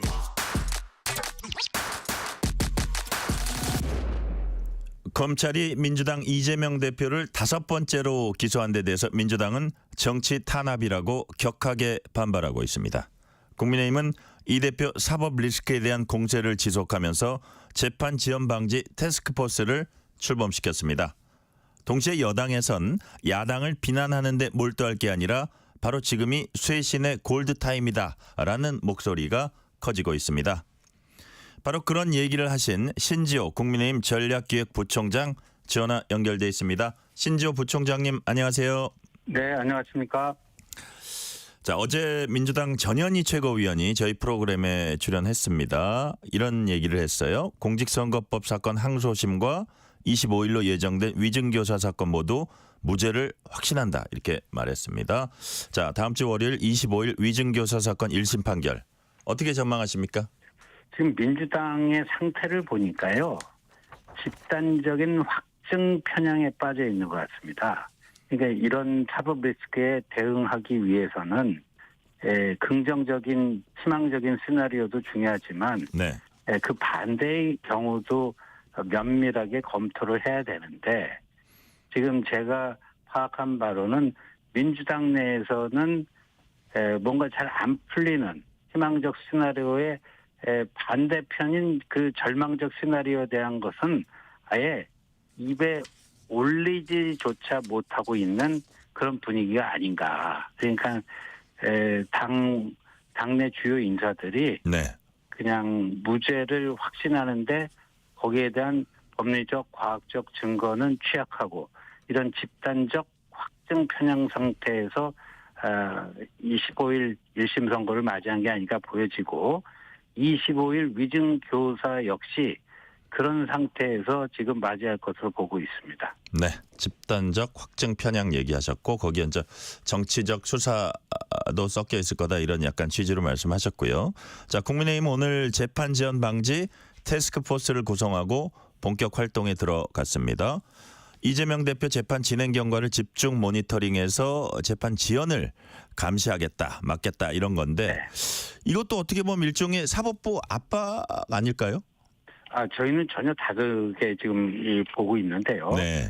우리 헌법 103조를 보면 법관에 대해서 규정을 하고 있는데 법관은 헌법과 법률에 의하여 그 양심에 따라 독립하여 심판한다. 네. 우리 헌법 103조가 그렇게 되어 있습니다. 그런데 지금 민주당의 행태를 보면 판사를 겁박하고 있는 거 아닙니까? 양심에 따라 독립하여 심판하여야 할 판사에게 이 다중의 위력을 이용해서 엄청난 외압을 가하고 있는 거 아닙니까? 그러니까 저희 당으로서는 이 헌법 103조 수호 차원에서 반드시 필요한 조치는 해야 되겠다. 그 차원에서 이 모니터링 팀을 발족한 것입니다. 네, 헌법 103조 수호 차원에서 모니터링도 시작을 한다 말씀하셨고요. 민주당은 이재명 대표 선거법 위반 사건 2심 재판을 당 차원에서 지원할 걸로 알려졌습니다. 이 대표가 이제 민주당 대선 후보였고 100만 원 이상 벌금형 확정되면 선거 비용 434억 원 반환해야 하기 때문에 이게 보통 일이 아닙니다. 사실 민주당 입장에선. 네. 국민의힘 이게 업무상 횡령이 될 수 있다 이렇게 지적을 했어요. 왜 그런 겁니까? 저희 당의 일부 인사들이 그런 문제 제기를 한 것으로 알고 있습니다. 네네. 공식적으로 당의 입장은 아니고요. 네. 상식적으로 판단해 보면 김문기 씨를 모른다, 골프를 치지 않았다, 백현동 인허가는 국토부 협박에 의한 거다. 이거는 민주당과 무관하게 이루어진 행위 아니겠습니까? 네. 민주당과 무관하게 이루어진 행위이기 때문에 이재명 대표 개인 비용으로 변호사비를 충당하는 것이 맞지 않느냐. 그런 점에서 업무상 횡령의 소지가 있다. 이런 정도 문제 제기인 것 같습니다. 네.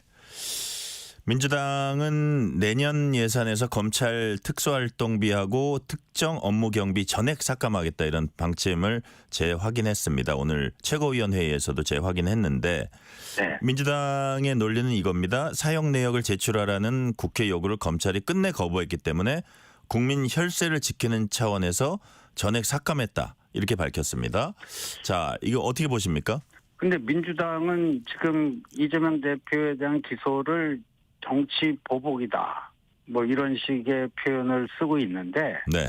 이제 민주당의 이 예산 삭감이야말로 검찰이 그러한 저희들이 볼 때는 증거와 법리에 따른 그 처분이었는데 그 기소 행위는 네. 그거에 대한 불만을 이렇게 정치 보복성 예산 삭감이 아닌가 이렇게 보고 있습니다. 정치 보복성 예산 삭감이다. 예산에 네. 정치적인 그 감정이 들어갔다 이렇게 보신다는 말씀이고요. 신지호 부총장님께서 최근에 사자성어 하나 만드셨어요. 그게 많은 언론을 통해서 이제 회자되고 있는데 그 사자성어 다름 아닌 주명 야동입니다. 무슨 뜻입니까? 낮에는 뭐 아주 확실한 찐명 행세를 하던 분들이 이재명 대표를 반드시 우리가 똘똘 뭉쳐서 사수해야 된다. 이런 네. 찐명 행세를 하는 분들이 밤이 돼서 혼자 있거나 아주 친한 네. 다른 동료와 있게 되면은 동요하는 이런 현상이 이제 주명 야동 아니겠느냐 네. 하는 건데요. 아마도 저는 이제 공직선거법 항소심이 내년 2월 내지 3월, 2, 3월 경에는 그 결론이 나올 거라고 예상하고 있는데요. 네. 항소심에서도 1심과 동일한 결과가 나오게 된다면 이 주명야동은 급격하게 늘어날 수밖에 없고요. 네. 그리고 그간 뭐 물밑에서 이렇게 있던 움직임들이 항소심이 그렇게 나오게 되면은 이제 수면 위로 올라오지 않을까. 네. 그래서 주명 야동의 숫자가 시간이 갈수록 늘어나고 물 밑에서 움직이던 것이 이제 수면 위로 올라오는 거는 시간 문제라고 보고 있습니다. 여권에서 이런 얘기들이 나옵니다. 국민의힘이 이재명 대표 사법 리스크 비판에 지나치게 매달린다. 너무 쉽게 반사 이익만 누리려고 하는 거 아니냐. 뭐 이런 얘기가 좀 나오고 있고요.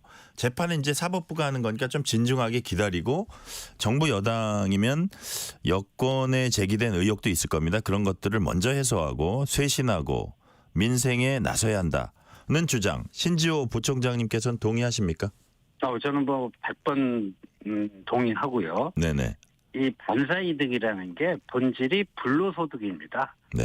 그러니까 이 이재명 대표의 이번 1심 선고 결과가 저희 당이 뭐 자력으로 노력해서 쟁취한 그런 성과가 아니지 않습니까? 네. 그럼 불로소득이나 바라고 있으면 그 한마디로 양심불량이죠.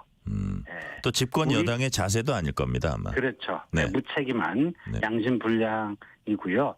지금 민생 경제가 너무나도 힘들기 때문에 이럴 때 정말 그 민생 경제에 전력 투구를 해서 조금이라도 삶의 여건을 개선시키는 쪽으로 당장 좀 더 속도는 약간 더디더라도 네. 이런 진정성 있는 노력을 꾸준히 지속적으로 하는 게 저희 당이 반드시 해야 될 일이라고 봅니다. 자, 한동훈 대표도 뭐 반대 이익에 기대거나 오버하지 않겠다 이런 얘기했고 네. 뭐 일부에서는 또 이재명 대표 재판에 대해서 얘기하면서도 그런 얘기했고 차분한 대응 강조했다고 하고요. 특히 신지호 부총장님은 앞으로 6개월이 쇄신의 골드타임이다 이런 말씀을 네. 하셨습니다. 그런 말들이 가진 배경이랄까요? 이런 건 뭘까요?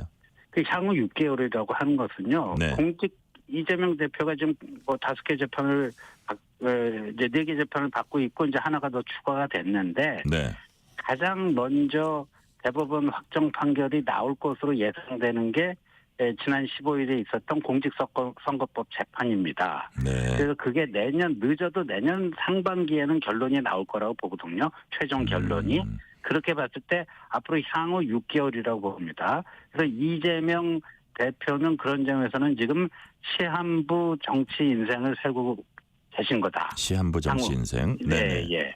그런데 이 이재명 향후 6개월간 이재명 대표 체제는 유지가 됩니다. 네. 이재명 유지가 되니까 민주당은 거당적인 차원에서 이재명 방탄에 전념할 수밖에 없을 거라고 봅니다. 예. 그러니까 향후 6개월간 민주당이 이재명 방탄에 전념하는 요 때가 정말 하늘이 보수 정치에 준 천재 일우의 기회다. 이 6개월 동안 저희 당은 민생 경제 우상향을 위한 변화와 쇄신의 그 전력을 다하면 네. 참 저희 당 입장에서는 참 그 바람직한 결과를 얻을 수 있지 않을까 이런 생각이 듭니다. 그런 말씀이셨군요. 네. 자, 이런 가운데 한동훈 대표는 어제 이제 한국노총을 찾아서 정년 연장과 5인 이하 사업장에 대한 근로기준법 적용 문제 등 협의를 했습니다. 조만간 당 차원 민생특별위원회 꾸리고 현장 방문도 강화할 걸로 전해졌습니다. 여당답게 일을 하겠다. 좀 어떻게 막 서로 정쟁만 하는 이런 데서 좀 벗어나서 차별화하겠다 이런 뜻인가요? 그렇죠. 한국노총도요. 보면 이제 뭐 저희들이 뭐 자본가들 힘 있는 부자들을 위한 정당 아니냐 하는 게 이제 기존의 보수 정당에 더 씌워진 부정적인 이미지인데 네. 한동훈 대표는 강강약약 정신 아닙니까? 강강약약, 강자에게 강하고 약자에게 이 관대한 그 강강약약이기 때문에 네. 이 노동 문제를 대할 때도 그 강강약약 정신에 입각해서 또 저희 당에서 전향적으로 할 수 있는 것들이 무엇인지 네. 그런 것들을 아마 모색하기 위해서 한국노총을 찾아가서 좀 허심탄회한 대화를 한 것 같습니다. 네. 자, 국민들 지금 먹고 살기 힘들고 특히 자영업자들 되게 많이 힘들다고 하고요. 자, 네. 저희는 지금 신지호 국민의힘 전략기획부총장과 얘기 나누고 있습니다. 그런데 국민들 이목은 당장은 좀 이렇게 네거티브한 공세에 이렇게 귀가 솔깃하는 경향이 있거든요. 네. 좀 이렇게 그것 정치 싸움이라 그럴까요? 그런데 이렇게 주목을 하게 되는데 자 민생과 정책 행보 같은 포지티브한 이슈들을 부각해서 국민들의 마음을 좀 끌어들이기 위해서는 국민들이 좀 체감할 수 있는 신선한 아이디어가 필요하다 이런 지적도 있거든요. 네, 어떻게 특별히 준비하고 계신 방향이라든지 그런 거 있습니까? 네, 뭐 저희 당내 여러 브레인들이 그런 그 지금 정책 아이디어 뭐 이런 것들을 이제 만들어내기 위해서 여러 가지로 좀 이렇게 고민을 하고 있고요. 네. 조만간 하나 둘씩 이제 뭔가 이제 한동훈표 민생 뭐 그 정책 또는 뭐 네. 여러 가지 아이템들이 하나 둘 뭐 이렇게 국민들께 이제 발표를 할 수 있게 되지 않을까 싶고요. 네. 뭐 저희들이 뭐 수일 내로 민생경제특별위원회를 발족을 해서 네네. 한동훈 대표가 직접 지휘를 하면서 이 현안들을 좀 일일이 챙기려고 그렇게 계획하고 있습니다. 민생경제특별위원회가 네. 곧 발족한다는 말씀까지 해주셨고요. 자 이런 가운데 윤석열 대통령이 중남미 다자외교 순방 마치고 귀국길에 올랐습니다.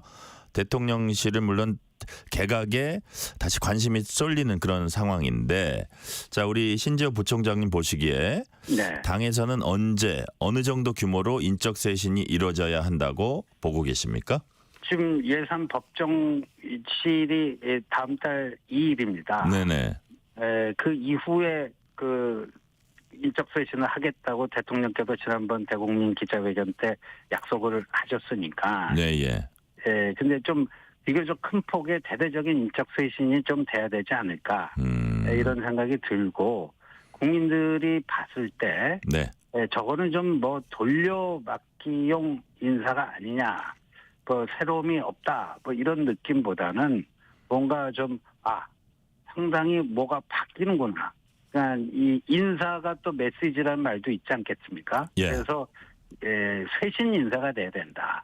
그 총리와 장관이 바뀌는 걸 보면서 이제 윤석열 정부가 심기일전에서 네. 이제까지도 뭐 나름대로 성과를 거둬왔지만 더 이제 심기일전에서 민생 우상향을 위해서 이렇게 하려고 이런 사람들을 픽업을 했구나 하는 게 좀 있어야 될 것 같고요. 네네. 저 개인적으로는 저희 그 윤석열 대통령의 대선 공약이기도 했던 책임 총리제, 그다음에 책임 장관제, 총리와 장관들이 일정한 자율적 권한을 가지고 소신 있게 정책을 집행할 수 있는 뭐 그런 시스템도 차제에 좀 도입을 해야 되지 않을까 생각이 됩니다. 자, 추가적으로 하나 여쭤보면 이제 보건복지부 장관 네. 예를 들어서 이제 뭐 2년 몇 개월씩 된 장관들이 있습니다. 뭐 교육부 장관이라든지 행안부 장관이라든지 보건복지부 장관. 근데 보건복지부 장관은 또 의정 갈등, 의료 개혁하고도 이제 관련이 돼 있고 대통령실이나 어떤 정부 입장에서는 또 이거를 계속 추진해야 된다는 그런 것도 있는데 또 외부적으로 보여줘야 될 그런 필요성도 지적하는 분들이 있고 이거는 어떻게 돼야 된다고 보십니까?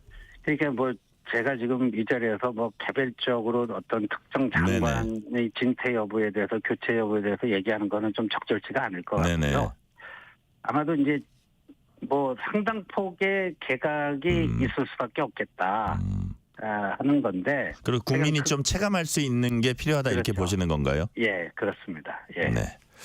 자, 국민의힘 당원 게시판에 한동훈 대표 본인과 한동훈 대표의 부인 등 장인 장모까지 가족 이름으로 윤석열 대통령 부부를 비방하는 글이 올라온 것과 관련해서 경찰이 수사에 착수했습니다. 자, 당내 친윤계를 중심으로 당무감사 같은 당내 진상규명이 필요하다 이런 주장도 나오고 있어요. 어떻게 보고 계십니까? 예, 이미 여러 사람이 수사기관에 그 고소고발 조치를 했고요. 네. 경찰 수사가 개시가 돼서 지금 진행이 되고 있습니다, 이미. 예, 그러니까 이 실체적 진실을 좀 신속하게 규명하기 위해서는요, 이 경찰 수사가 당무감사보다 일단 속도면에서 훨씬 빠르고요. 네.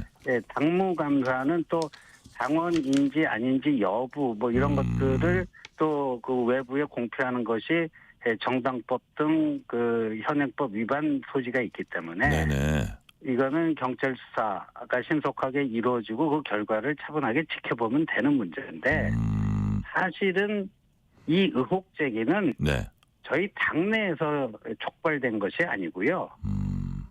외부 세력이라고 해야 되나요? 네네. 당외 인사들이 이거를 문제 제기하고 뭐 이렇게 이슈 파이팅 하는 것을 네. 저는 개인적으로 이렇게 봅니다. 그분들은 윤한 관계가 개선되는 것을 원치 않는 것 같아요. 그래서 윤한 갈등에 기생하려는 네. 그런 인사들인데 그런 외부 세력이 정치적 분탕질을 위해서 이 의혹 제기를 시작한 것인데 네. 유감스럽게도 저희 당의 일부 인사가 그런 외부 세력의 정치적 분탕질에 좀 부안해동한 게 아닌가 이렇게 좀 안타깝게 생각하고 있습니다. 진실은 네. 경찰 수사를 통해서 다 밝혀질 거라고 봅니다. 네.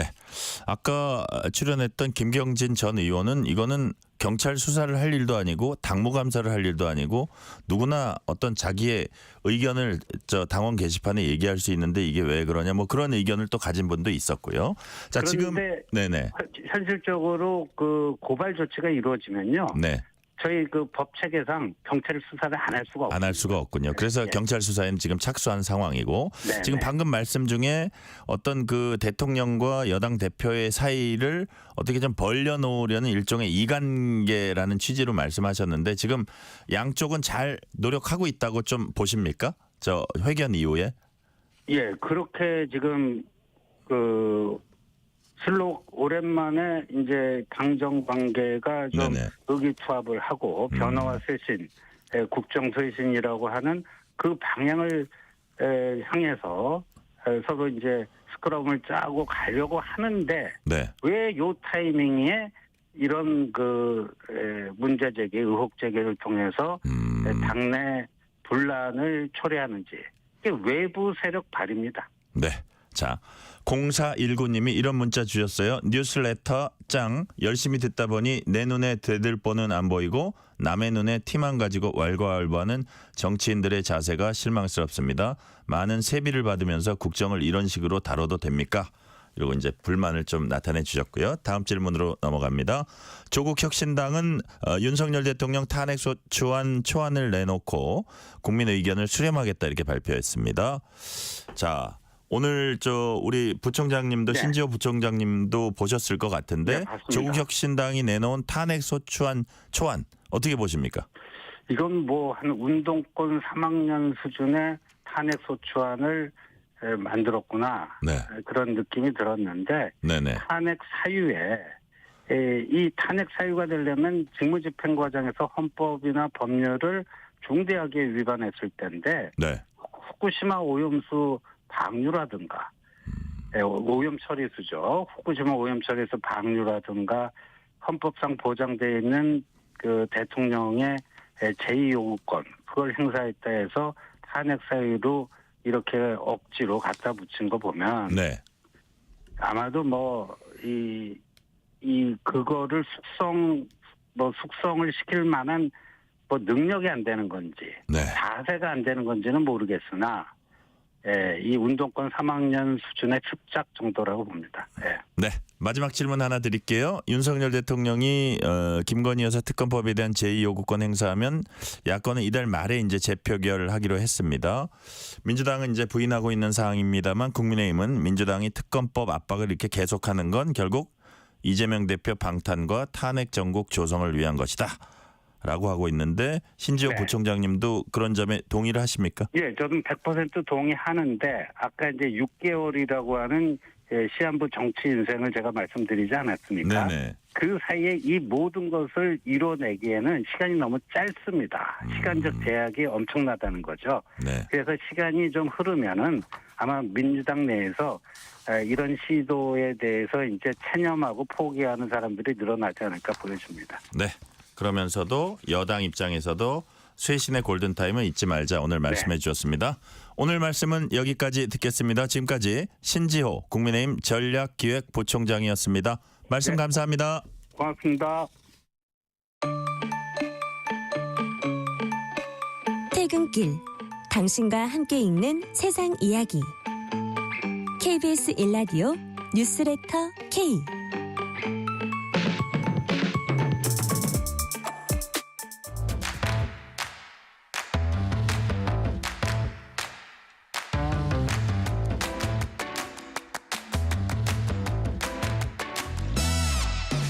오늘 가장 뜨거운 뉴스, 화제 소식 쏙쏙 골라서 전해드립니다. 뉴스레터 브리핑.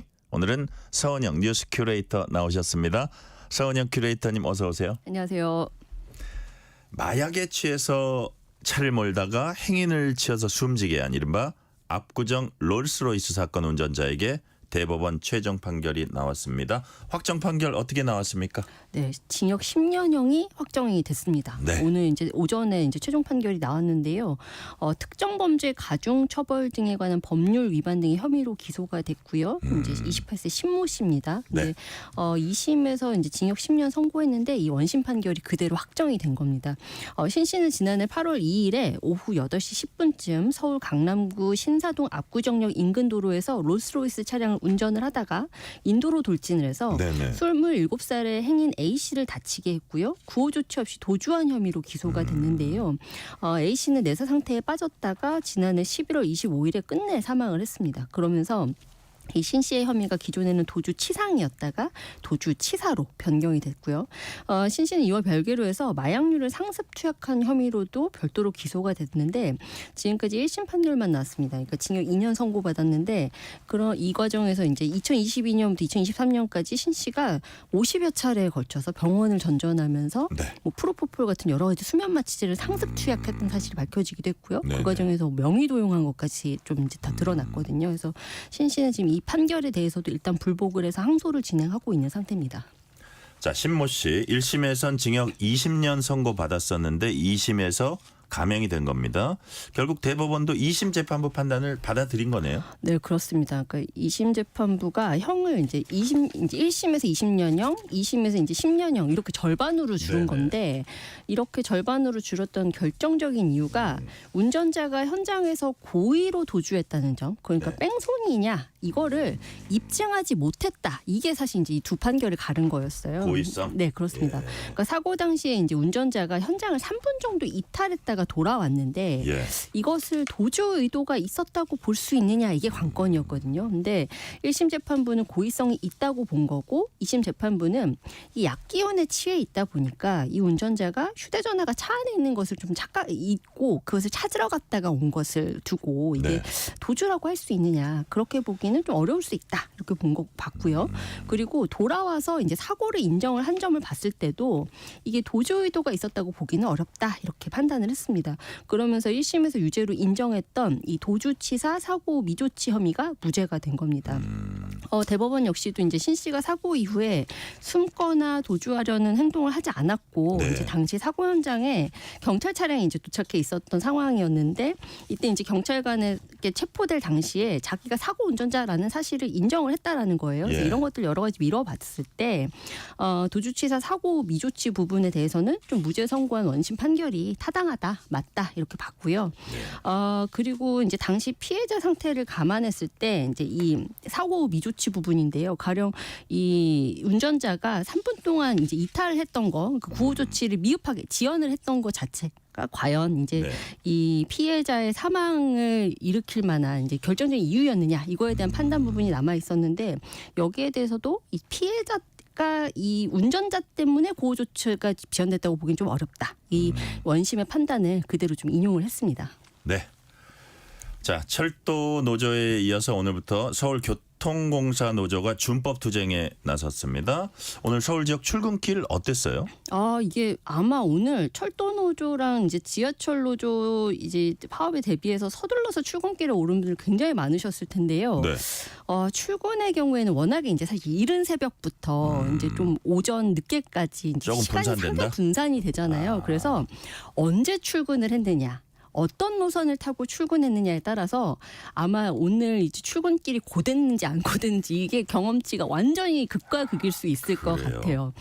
이게 평소랑 다를 바 없는데 이런 분들도 있고요. 너무 늦었어. 그러니까 20분 넘게 기다렸어. 이렇게 이야기하시는 분도 있거든요. 특히나 이제 지하철 1, 3, 4호선 그리고 수인 분당선, 경의중앙선 이용해서 출퇴근하시는 분들이었다면 아마도 출근길에 곤욕을 치르셨을 가능성이 높다. 이렇게 볼 수 있겠습니다. 1345선 같은 경우에는 코레일하고 이 서울교통공사 이번에 이제 이 준법투쟁에 돌입한 이 두 회사의 노조가 모두 이제 다 여기에 해당이 되거든요. 같이 공동 운영하는 노선입니다. 그래서 아무래도 태업의 영향이 더욱 컸을 수 있다. 이렇게 두 회사가 다 해당이 되니까. 그렇습니다. 네네. 그래서 이제 코레일이 오늘 얼마나 지연됐냐 이제 이걸 좀 집계해서 밝혔는데 첫 차부터 오전 9시까지 23대 정도가 20분 이상 지연 운행이 됐다고 하고요. 5분, 10분 늦은 이제 대수는 훨씬 더 이제 많겠죠. 그리고 서울교통공사 같은 경우에는 이제 1호에서 8호선 운영하는데 서울교통공사는 오늘 지하철 100% 이제 정시 도착했다 이렇게 밝히고 있어요. 그러니까 준법 투쟁했는데도요? 네, 그래서 아무 여파가 없었다라고 하는데 사실 현장의 이야기를 들어보면 5분, 10분 정도 늦은 열차는 꽤 있었다라는 이야기들을 해요. 근데 그럼에도 불구하고 20분씩 지연된 사례들은 실제로도 없었다. 이렇게 좀 현장의 얘기는 그렇게 나오고 있거든요. 그래서 아마도 좀 이제 실제로 이용하신 분들 중에는 불편을 겪으신 분들이 있을 수 있다. 이렇게 보이고요. 아무래도 이제 출근 시간대에 비해서 퇴근 시간 같은 경우에 좀 집중되기 때문에 아마 지금 수도권 전체를 이용해서 퇴근하시는 분들 상당히 좀 불편 겪고 계시지 않을까 이렇게 좀 추정을 해봅니다. 네. 지하철의 경우에 지금 말씀 들어보니까 태업의 여파가 이제 아주 크진 않았던 것으로 이제 보입니다. 그런데 앞으로 제2, 제3 노조까지 파업에 동참하면은 혼란이 더 커질 거란 얘기도 있거든요. 어떻게 전망하세요? 네, 그렇습니다. 이게 오늘부터 준법 투쟁에 돌입한 이제 이 서울교통공사 노조가 제1 노조예요. 근데 이 공사에 제2 노조도 있고 제3 노조도 있거든요. 근데 제1 노조가 당연히 이제 가장 많은 노조원을 확보하고 있긴 합니다만 아직까지 이제 제2 노조, 제3 노조는 파업에 동참하진 않았었거든요. 근데 오늘 일단 제3 노조 올바른 노조가 파업 출정식을 열었어요.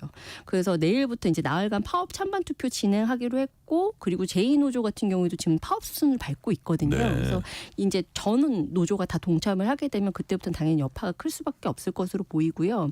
지금 이제 노조 요구사항 이제 구조조정 계획 철회해라, 그 정부 지침에 맞게 인상률 2.5%로 임금 올려라 이런 요구들을 하고 있는데 여기에 대해서 일단 서울교통공사는 구조조정은 이게 뭐 핵심 업무와 관련이 없는 매점 직원이나 이발사 같은 이제 그런 필수 업무 관련 없는 직종이 대상이고, 이 안전과 관련한 인력과 이제 증원 규모 같은 경우에는 서울시와 협의하고 있다 이렇게 좀 설명을 하고 있고요.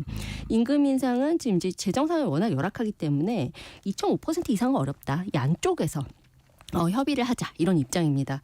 이달 내로 이제 노사가 합의점을 찾지를 못하면 다음 달 6일에 총파업은 좀 불가피할 것으로 보이고요. 그때 이제 아무래도 연말 좀 교통 대란이 예상이 됩니다. 네. 자, 다른 주제 다뤄보도록 하겠습니다. 생물학적으로는 여성이지만 스스로 남성이라고 인식하는 트랜스젠더 고등학생에게 여학생 방을 쓰지 않으면 수련회에 참가할 수 없다. 이렇게 학교가 얘기를 했는데 그 행위가 차별이다라고 국가인권위원회가 판단을 했어요. 네, 그렇습니다. 그러니까 이 사건 어떤 사안인지 좀 이제 설명을 좀 드리면 인권침해 진정을 신청하는 학생 고등학생이고요. 여성으로 태어났지만 스스로 남성으로 정체화한 트랜스젠더입니다. 지금 A씨로 좀 A 학생으로 지칭을 좀 할게요. 근데 A 학생 같은 경우에는 지난해 수련회 참석을 앞두고 담임 교사에게 남학생 방을 이용하고 싶다고 좀 건의를 했다고 해요. 그런데 이제 학교 측에서 법적 성별이 여성인데 이 남학생 방을 쓰게 할 수는 없다. 이렇게 여학생 방을 쓰지 않으면 수련회에 참가할 수 없다. 이렇게 통지를 했다고 하고요. 너는 여성이다. 뭐 이런 거네요. 그렇습니다. 그래서 이제 이 A 학생이 그러면 차라리 독방을 쓰게 해달라라고 요구를 했는데 여기에 대해서도 좀 거절을 했다고 합니다. 결국 이제 수련회 A 학생은 참가하지 못하게 됐고요. 그 이후에 이 학교 측의 행위가 트랜스젠더에 성별에 대한 차별이라면서 올해 2월에 인권위에 진정을 제기한 겁니다. 여기에 대해서 이제 인권위는 학생 자신이 인식하는 성별과 다른 성별의 시설을 이용하도록 학교 측이 사실상 강제하면서 네. A 학생은 교육 활동에서 균등한 참여 기회를 보장받지 못했다. 그리고 결과적으로 인간으로서의 존엄과 가치, 행복 추구권을 침해당했다. 이렇게 지적을 했습니다. 그리고 학교 수련회에 A 학생 같은 이제 성소수자 학생도 동등하게 참여할 기회를 보장하는 게 공교의 역할이자 의무 아니냐. 그런데 다른 구체적인 대안도 없이 법적 성별만으로 A 학생을 처우한 것은 전형적인 차별행위다. 이렇게 판단을 했습니다. 그러니까 국가인권위원회는 성소수자에 대한 권리를 좀 강화해야 된다 이런 맞습니다. 방향이네요. 네. 자, 그렇다면 여기에 대한 학교 측 입장 어떻습니까? 일단 학교 측은 A 학생의 이제 법적 성별이 어쨌든 지금 남성으로 정정이 되지 않았고 네네. 여전히 이제 여성으로 되어 있는데 특정돼 있는데 이 학생을 남학생방을 사용하게 하면 A 학생뿐만 아니라 다른 학생들의 성적 권리가 침해될 수 있다. 네. 그리고 성범죄가 발생할 우려도 고려를 했다. 이렇게 설명을 하고 있습니다. 그리고 이제 A 학생이 그럼 차선 최고로 요구한 독방 사용에 대해서는 왜 이제 거부를 했느냐. 예. 여기에 대해서도 정당성 문제로 수용을 할 수 없었다 이렇게 밝히고 있고요. 학교에서도 이 문제를 좀 자의적으로 판단을 한 건 아니고 교육청 교육부에 좀 문의를 했다고 해요. 그래서 구체적인 답변을 근데 받지를 못했고요. 이 교육청과 교육부에서는 법 테두리 내에서 사안을 처리하라 이런 답만 내놨다고 합니다. 그래서 이런 점 때문에 인권위에서도 이게 그냥 학교 차원에서의 문제 해결뿐만 아니라 이 교육 당국에서 좀 일괄적인 정책 수립이 필요하다 이런 좀 의견을 내놨고요.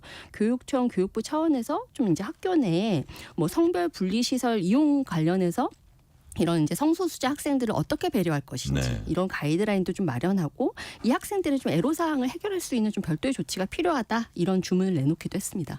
네, 오늘 말씀은 여기까지 듣겠습니다. 지금까지 서은영 뉴스 큐레이터였습니다. 말씀 감사합니다. 감사합니다.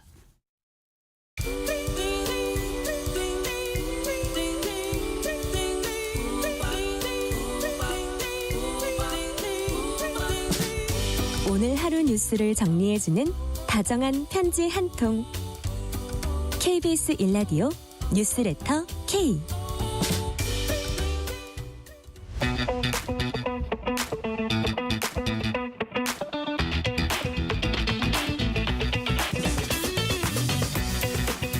알면 독이 아니라 득이 되는 법 이야기.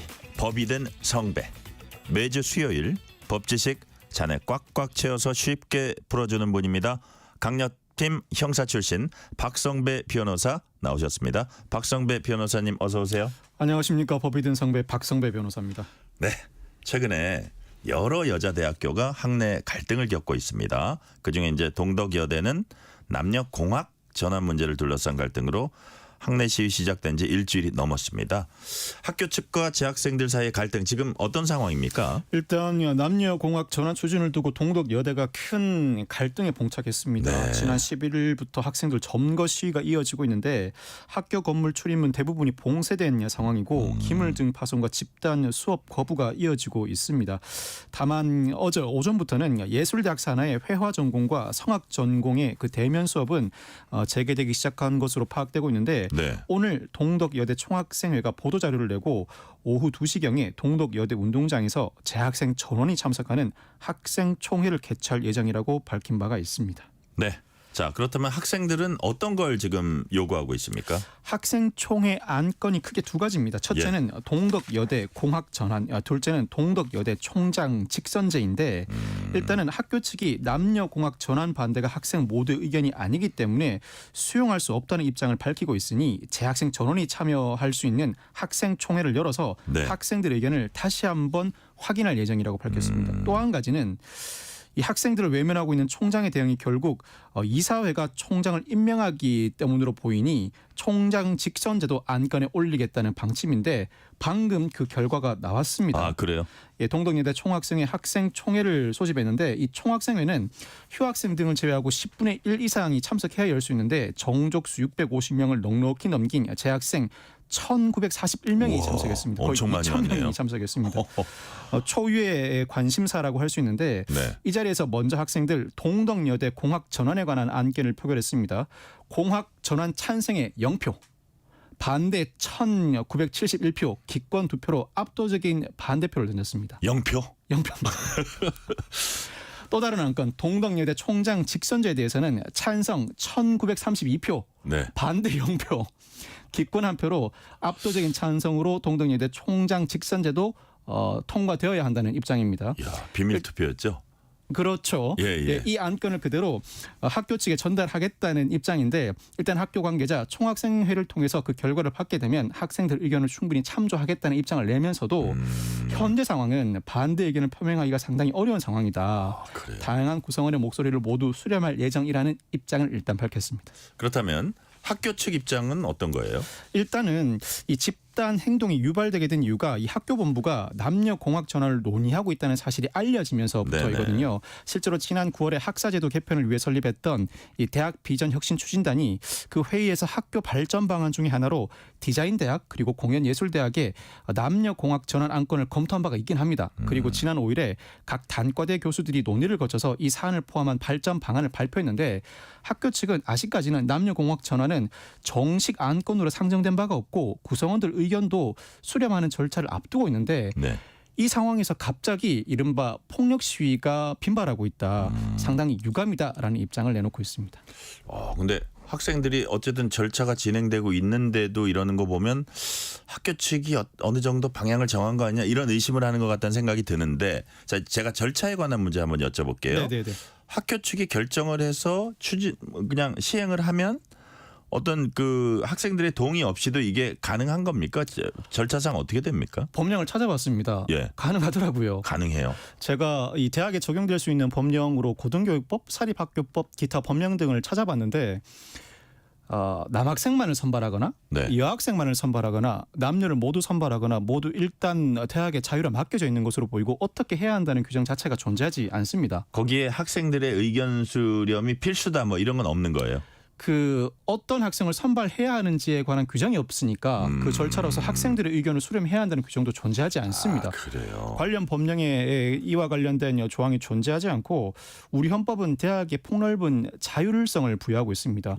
헌법재판소에서도 과거 이와 유사한 사안에서 어떤 학생 즉 어떤 성별에 해당하는 학생을 뽑을지는 대학의 자율에 맡겨져 있는 사항이라고 판시한 바가 있는데 이와 같은 상황이다 보니 교육부 장관도 대학이 자율적으로 합리적으로 해결할 수 있을 것이라고 기대한다는 정도의 입장만 내놓고 있지 적극적으로 개입할 엄두를 내지 못하고 있는 상황입니다. 학생들 의견을 수렴하는 절차를 아마 거칠 것으로 보이는데 어떤 형태가 되었든 대학이 남녀공학으로 전환하겠다고 결정하면 할 수는 있습니다. 그런데 2000년대 들어서는 대학이 남녀공학 전환을 시도했다. 성공한 사례가 없습니다. 성신여대와 동덕여대가 모두 2015년과 2018년에 남녀공학 전환을 시도했다가 학생들의 강력한 반발에 결국 무산된 바가 있습니다. 그래요. 자, 시위 과정에서 학생들이 교내 점거하면서 기물 파손, 수업 방해 이런 일이 있었고요. 학교 측은 피해액 24억 원에서 54억 원으로 추정을 하고 있습니다. 24억에서 54억. 편차가 30억이나 되는데 왜 이렇게 큰지 궁금하고요. 또 이런 피해액 추정은 어떻게 합니까? 일단 동덕여대 총학생 회장이 라디오 인터뷰에서 이 추정 금액 간의 차이가 30억 정도다. 객관적인 지표로 판단한 게 아니라는 의심이 든다고 그 입장을 밝혔고 뿐만 아니라 학생들을 겁주고 압박하려는 행동이다. 이와 같은 피해 추산액을 발표한 것 자체가 라는 입장을 밝혔습니다. 앞서 이 대학 본부가 학교 홈페이지에 이 언론 요청이 있어서 알려드린다면서 추정 피해액을 올린 바가 있는데 설명해 드린 것처럼 24억여 원에서 54억여 원 그 편차가 다소 큽니다. 이 정도 범위라고 하면서 나름대로는 구체적인 항목을 제시하긴 했습니다. 그와 관련해서 총학생회 측에 취소된 취업 박람회와 관련해 피해 보상 비용이 3억 3천만 원이다. 외부 업체 견적서를 송달하기도 했는데 다만 학교 측은 아직까지는 학생들을 대상으로 법적 조치를 검토하거나 실행할 계획은 없다는 입장입니다. 학교 측은 이거 이제 학생들이 변상해라 하는데 이럴 경우 이제 학생들이 진짜 변상해야 되는지 학생 중에서 직접 파손에 가담한 사람도 있을 거고 그냥 다른 일을 한 사람도 있을 텐데 그 변상 범위랄까 대상은 어떻게 되는 거예요? 일단 이 사안에서 변상을 받으려면 네네. 민사상 손해배상이지 않겠습니까? 민사상 손해배상의 전제는 형사상으로는 손괴죄나 업무방해죄가 성립하거나 성립할 가능성이 높은 경우에 성립하게 되거든요. 네. 그 민사상 손해배상은 사실 직접 기물 파손을 했거나 아니면 예정돼 있던 취업 박람회 등 업무를 방해한 경우 그 행위를 직접 실행한 자에게 민사상 손해배상을 구해야 합니다. 그런데 직접 실행한 자가 누구인지 일일이 확인하기는 매우 어렵습니다. 통상 이와 같은 일이 벌어지면 예. 이와 같은 집회를 주도한 주최자에게 손해배상을 구하기 마련인데 이 사안에서는 총학생회가 되겠죠. 총학생회를 상대로 민사상 손해배상을 구하게 되는데 총학생회를 상대로 민사상 손해배상을 구하게 되면 이 총학생회가 직접 행동을 한 학생들과 공모했다는 점을 입증해내야 됩니다. 그런데 이 공모 입증이 쉽지가 않거든요. 이럴 경우에는 통상 총학생회가 과실에 의한 방조로 직접 행동을 한 학생들의 행동을 유발했다는 주장을 하기 마련인데 이 과실에 의한 방조는 그 집회의 분위기가 상당히 폭력적이어서 네. 언제든지 집회에 참가한 학생들이 기물 파손이나 업무 방해를 할 수 있는 정도였음을 입증해내야 합니다. 이 정도 입증을 할 수 있을지는 두고 봐야 할 것 같고 피해액이 다액이고 네. 그 항목이 여러 항목이라면 그중 일부는 인정될 가능성도 있지 않을까 추정해 볼 수 있습니다. 네. 2893님이 뉴스레터 K 듣고 있으면 우선 재밌습니다. 퇴근길 힐링합니다. 고맙습니다. 저희가 감사합니다. 다음에는 이재명 민주당 대표 재판 관련 현안 좀 살펴보겠습니다. 위증교사 혐의 사건 선고가 1심이죠. 1심 선고가 다음 주 월요일 25일에 내려집니다. 먼저 어떤 혐의를 받고 있는지 좀 정리를 해 주세요. 다음 주 월요일 25일 오후 2시에 이재명 대표와 김진성 씨의 위증교사 위증 혐의에 대한 선고가 이루어집니다. 네. 일단 이 사건은 지난 2002년 분당 파크뷰 특혜 분양 사건으로 거슬러 올라갑니다. 당시 이 사건 취재를 하던 KBS 채모 PD와 공모해서 이재명 대표가 당시 김병량 성남시장에게 검사 사칭을 한 혐의로 기소가 됐습니다. 네. 이 사건에서 이재명 대표는 벌금 150만 원을 확정받았고 채모 PD는 선고유예 판결을 받습니다. 그 이후에 2018년 이재명 대표가 경기도지사 후보로 나섰을 때 경기도지사 선거방송 토론회에서 다른 후보자가 당시 이재명 후보에게 이와 같은 일이 있지 않았느냐라고 반문을 했는데 그 질문에 이재명 대표가 자신은 누명을 썼다라고 발언을 합니다. 이 누명을 썼다는 발언에 대해서 추가로 공직선거법상 허위사실 공표 혐의로 기소가 됩니다. 그런데 그 재판이 진행되는 와중에 이재명 대표가 김병량 전 성남시장의 수행비서였던 김진성 씨에게 여러 차례 전화를 걸어서 네. 거짓 증언을 요구했다. 그 거짓 증언을 요구한 것 자체가 위증 교사에 해당한다는 취지로 기소된 것입니다. 네. 자, 그렇다면 자, 박성배 변호사님, 위증 교사죄는 어떤 때 이게 인정이 됩니까? 일단 위증 교사가 인정되려면 위증죄가 인정되어야 합니다. 위증죄는 거짓말을 한다고 무조건 위증죄가 인정되는 것이 아니라 네. 위증죄에서 핵심은 자신의 기억에 반한 진술을 해야 합니다. 기억에 반한 진술. 사실 자신이 한 진술이 객관적인 사실과 동떨어져 있더라도 자신의 기억과 일치하면 위증죄가 성립하는 것이 아니고 자신이 한 진술이 객관적인 사실과 부합해도 자신의 기억에 반하면 위증죄가 성립합니다.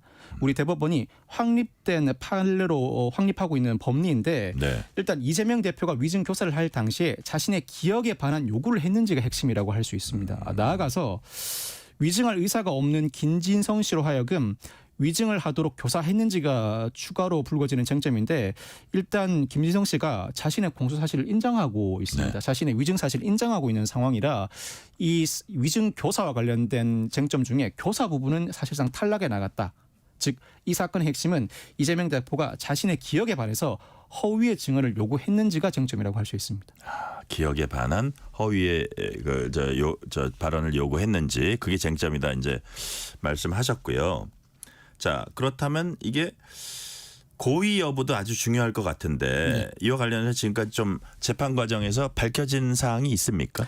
말씀드렸던 것처럼 위증의 핵심은 자신의 기억에 반한 진술입니다. 예, 통상은 객관적인 사실과 불일치하면 자신의 기억에 반한 진술일 가능성이 높아지겠죠. 그래서 검사는 당시 객관적인 상황을 확인하기 위해서 재판 진행 과정에서 여러 증인들을 법정에 세웠는데 KBS 관계자들이 여러 증인으로 출석을 했습니다. 일단 이 사건 당시 분당 파크뷰 특혜 분양 사건에서 검사 사칭 혐의로 공동 기소됐던 KBS 최초로 전 PD가 증인으로 나섰는데 최초로 전 PD가 이 사건 증인으로 나서서 네. 자신은 김병량 전 성남시장으로부터 이재명 대표를 주범으로 몰기 위한 회유를 받은 바가 없다는 취지로 진술을 했습니다. 뿐만 아니라 KBS의 기획제작국장, 이 기획제작국장은 당시 최초로 전 KBS PD의 상사라고 할 수 있습니다. 기획제작국장도 법정에 증인으로 출석했는데 최초로 전 PD가 회유를 받았거나 지시를 받은 적은 없는 것으로 알고 있고 만약 그와 같은 일이 벌어졌다면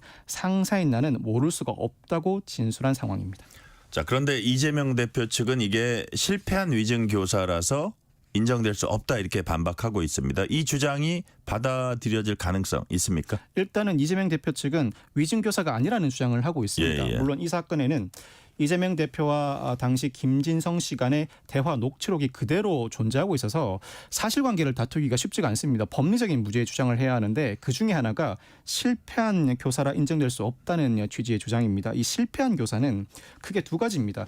즉 교사범이 존재하고 그 교사에 따라서 움직이는 정범이 존재할 것 아닙니까? 네. 그런데 교사범이 교사를 했음에도 즉 어떠한 행동을 요구했음에도 불구하고 정범이 거부하는 경우가 있을 수 있겠죠. 이때도 실패한 교사가 되고 교사범이 어떠한 행동을 요구하는데 정범이 승낙을 해놓고 실제로는 실행에 착수하지 않는 경우도 있을 수 있겠죠. 이 두 가지를 실패한 교사라고 하는데 실패한 교사의 경우에는 그 교사와 관련된 죄에 예비 음모죄가 따로 규정돼 있어야 이 실패한 교사범에게 죄를 물을 수가 있습니다. 그런데 위증은 예비 음모죄가 존재하지 않습니다. 예비 음모죄가 존재하는 죄는 극히 드뭅니다. 살인죄, 강도죄, 강간죄처럼 강력 범죄에만 예비 음모죄가 존재하거든요. 즉 실패한 위증 교사이니 위증과 관련된 형사처벌을 부과할 수 없다는 것이 이 부분과 관련된 주장입니다. 네네. 자, 지난해 법원은 이 대표에 대한 구속영장 기각하면서 위증교사 혐의에 대해선 소명된 것으로 보인다. 소명이라는 표현을 썼어요. 혐의 소명.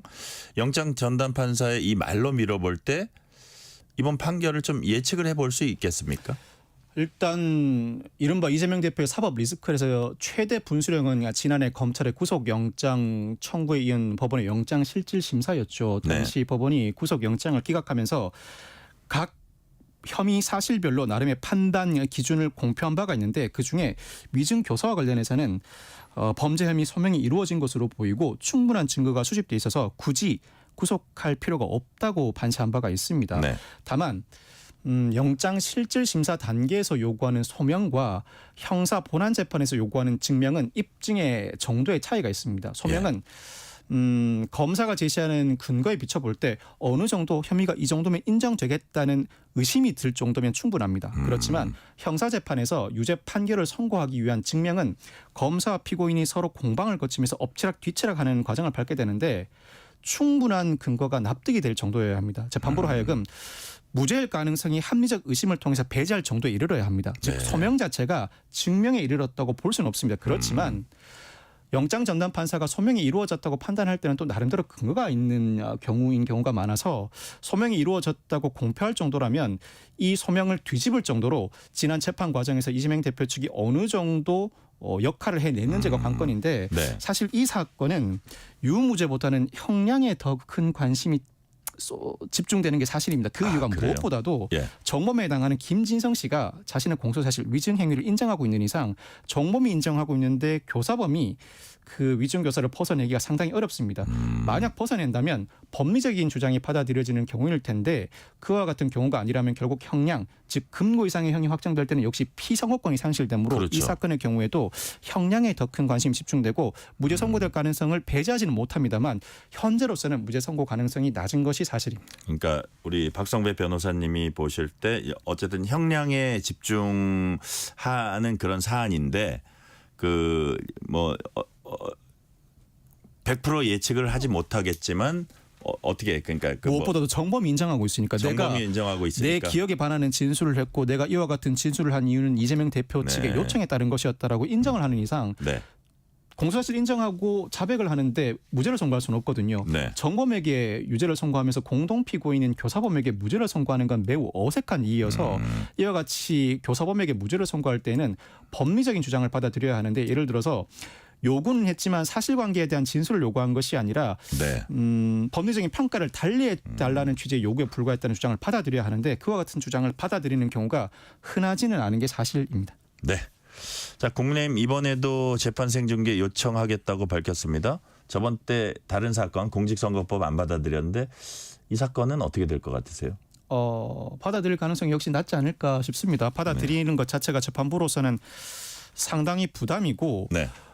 일단 피고인이 혐의를 부인하고 있는 데다 여러 공익을 비교 형량하더라도 받아들일 가능성은 낮아 보입니다. 무엇보다도 재판부가 스스로 부담을 느끼지 않는다거나 전 국민의 지지를 받는 재판이 아니고서는 쉽사리 선고 과정을 생중계 허용하기는 어렵지 않을까 예상해 봅니다. 우리가 자꾸 질문에 이제 선거 전망을 하니까 좀 조심스러운데 이재명 대표는 앞서서 지난 15일에는 공직선거법 위반 1심 사건에서 징역 1년, 집행유예 2년 선고받았습니다. 즉각 항소했는데 그 결과가 달라질 가능성은 뭐 어느 정도 된다고 보십니까? 일단 지난 대선 과정에서 이재명 대표는 낙선한 대통령 선거 후보였습니다. 통상 낙선한 선거 후보자에게 피선거권 상실에 해당하는 형을 선고하는 경우가 흔하지는 않습니다. 네. 그럼에도 불구하고 벌금 100만 원을 넘어서서 1심이 징역형의 집행유예를 선고했는데 항소심 과정에서 그 결과가 달라지기 위해서는 크게 두 가지입니다. 첫째는 김문기 전 처장 관련된 허위사실 공표, 백현동 의혹과 관련된 허위사실 공표 두 가지로 나뉘어지는데 그중에 김문기 전 처장과 관련된 허위사실 공표는 일부 유죄, 일부 무죄가 선고됐습니다. 일부 유죄 선고된 사안 중에도 자신의 발언이 설명 가치가 없었다는 주장이 항소심에서 받아들여진다면 자연스럽게 형량이 낮아질 수 있겠죠. 또 다른 한 가지 경우는 이재명 대표가 전격적으로 항소심에서 자신의 허위사실 공표 혐의를 자백하는 경우입니다. 만약을 자백을 하게 되면 사실 1심이 징역형의 집행유예를 선고한 상황이다 보니 통상 항소심은 형량을 낮춘다고 하더라도 한 단계만 낮춥니다. 한 단계만 낮춘다면 벌금 수준으로밖에 낮추지 못하는데 여기에 더 나아가서 벌금 100만 원 이하로 추가로 낮추려면 이재명 대표 측의 자백이 뒷받침되어야 하지 않을까 조심스럽게 예상해 봅니다. 근데 그게 이제 쉽지는 않을 것 같다는 생각은 듭니다. 오늘 말씀 여기까지 듣겠습니다. 지금까지 박성배 변호사였습니다. 말씀 감사합니다. 감사합니다. 오늘 뉴스레터 K는 여기까지입니다. 오늘 11월 20일은 유엔이 정한 세계 어린이의 날입니다. 전 세계 어린이를 상징하는 색깔이 파란색이어서 세계 곳곳에서 오늘 건물들을 푸른빛으로 물들이면서 축하한다고 합니다. 그래서 뉴스레터 K도 끝곡으로 혜은이와 최문정의 파란 나라 듣겠습니다. 커피 쿠폰 받으실 분들은 뉴스레터 K 홈페이지 이용해 주시고요. 오늘도 함께해 주신 청취자 여러분 진심으로 감사드립니다. 지금까지 뉴스레터 K 전종철입니다.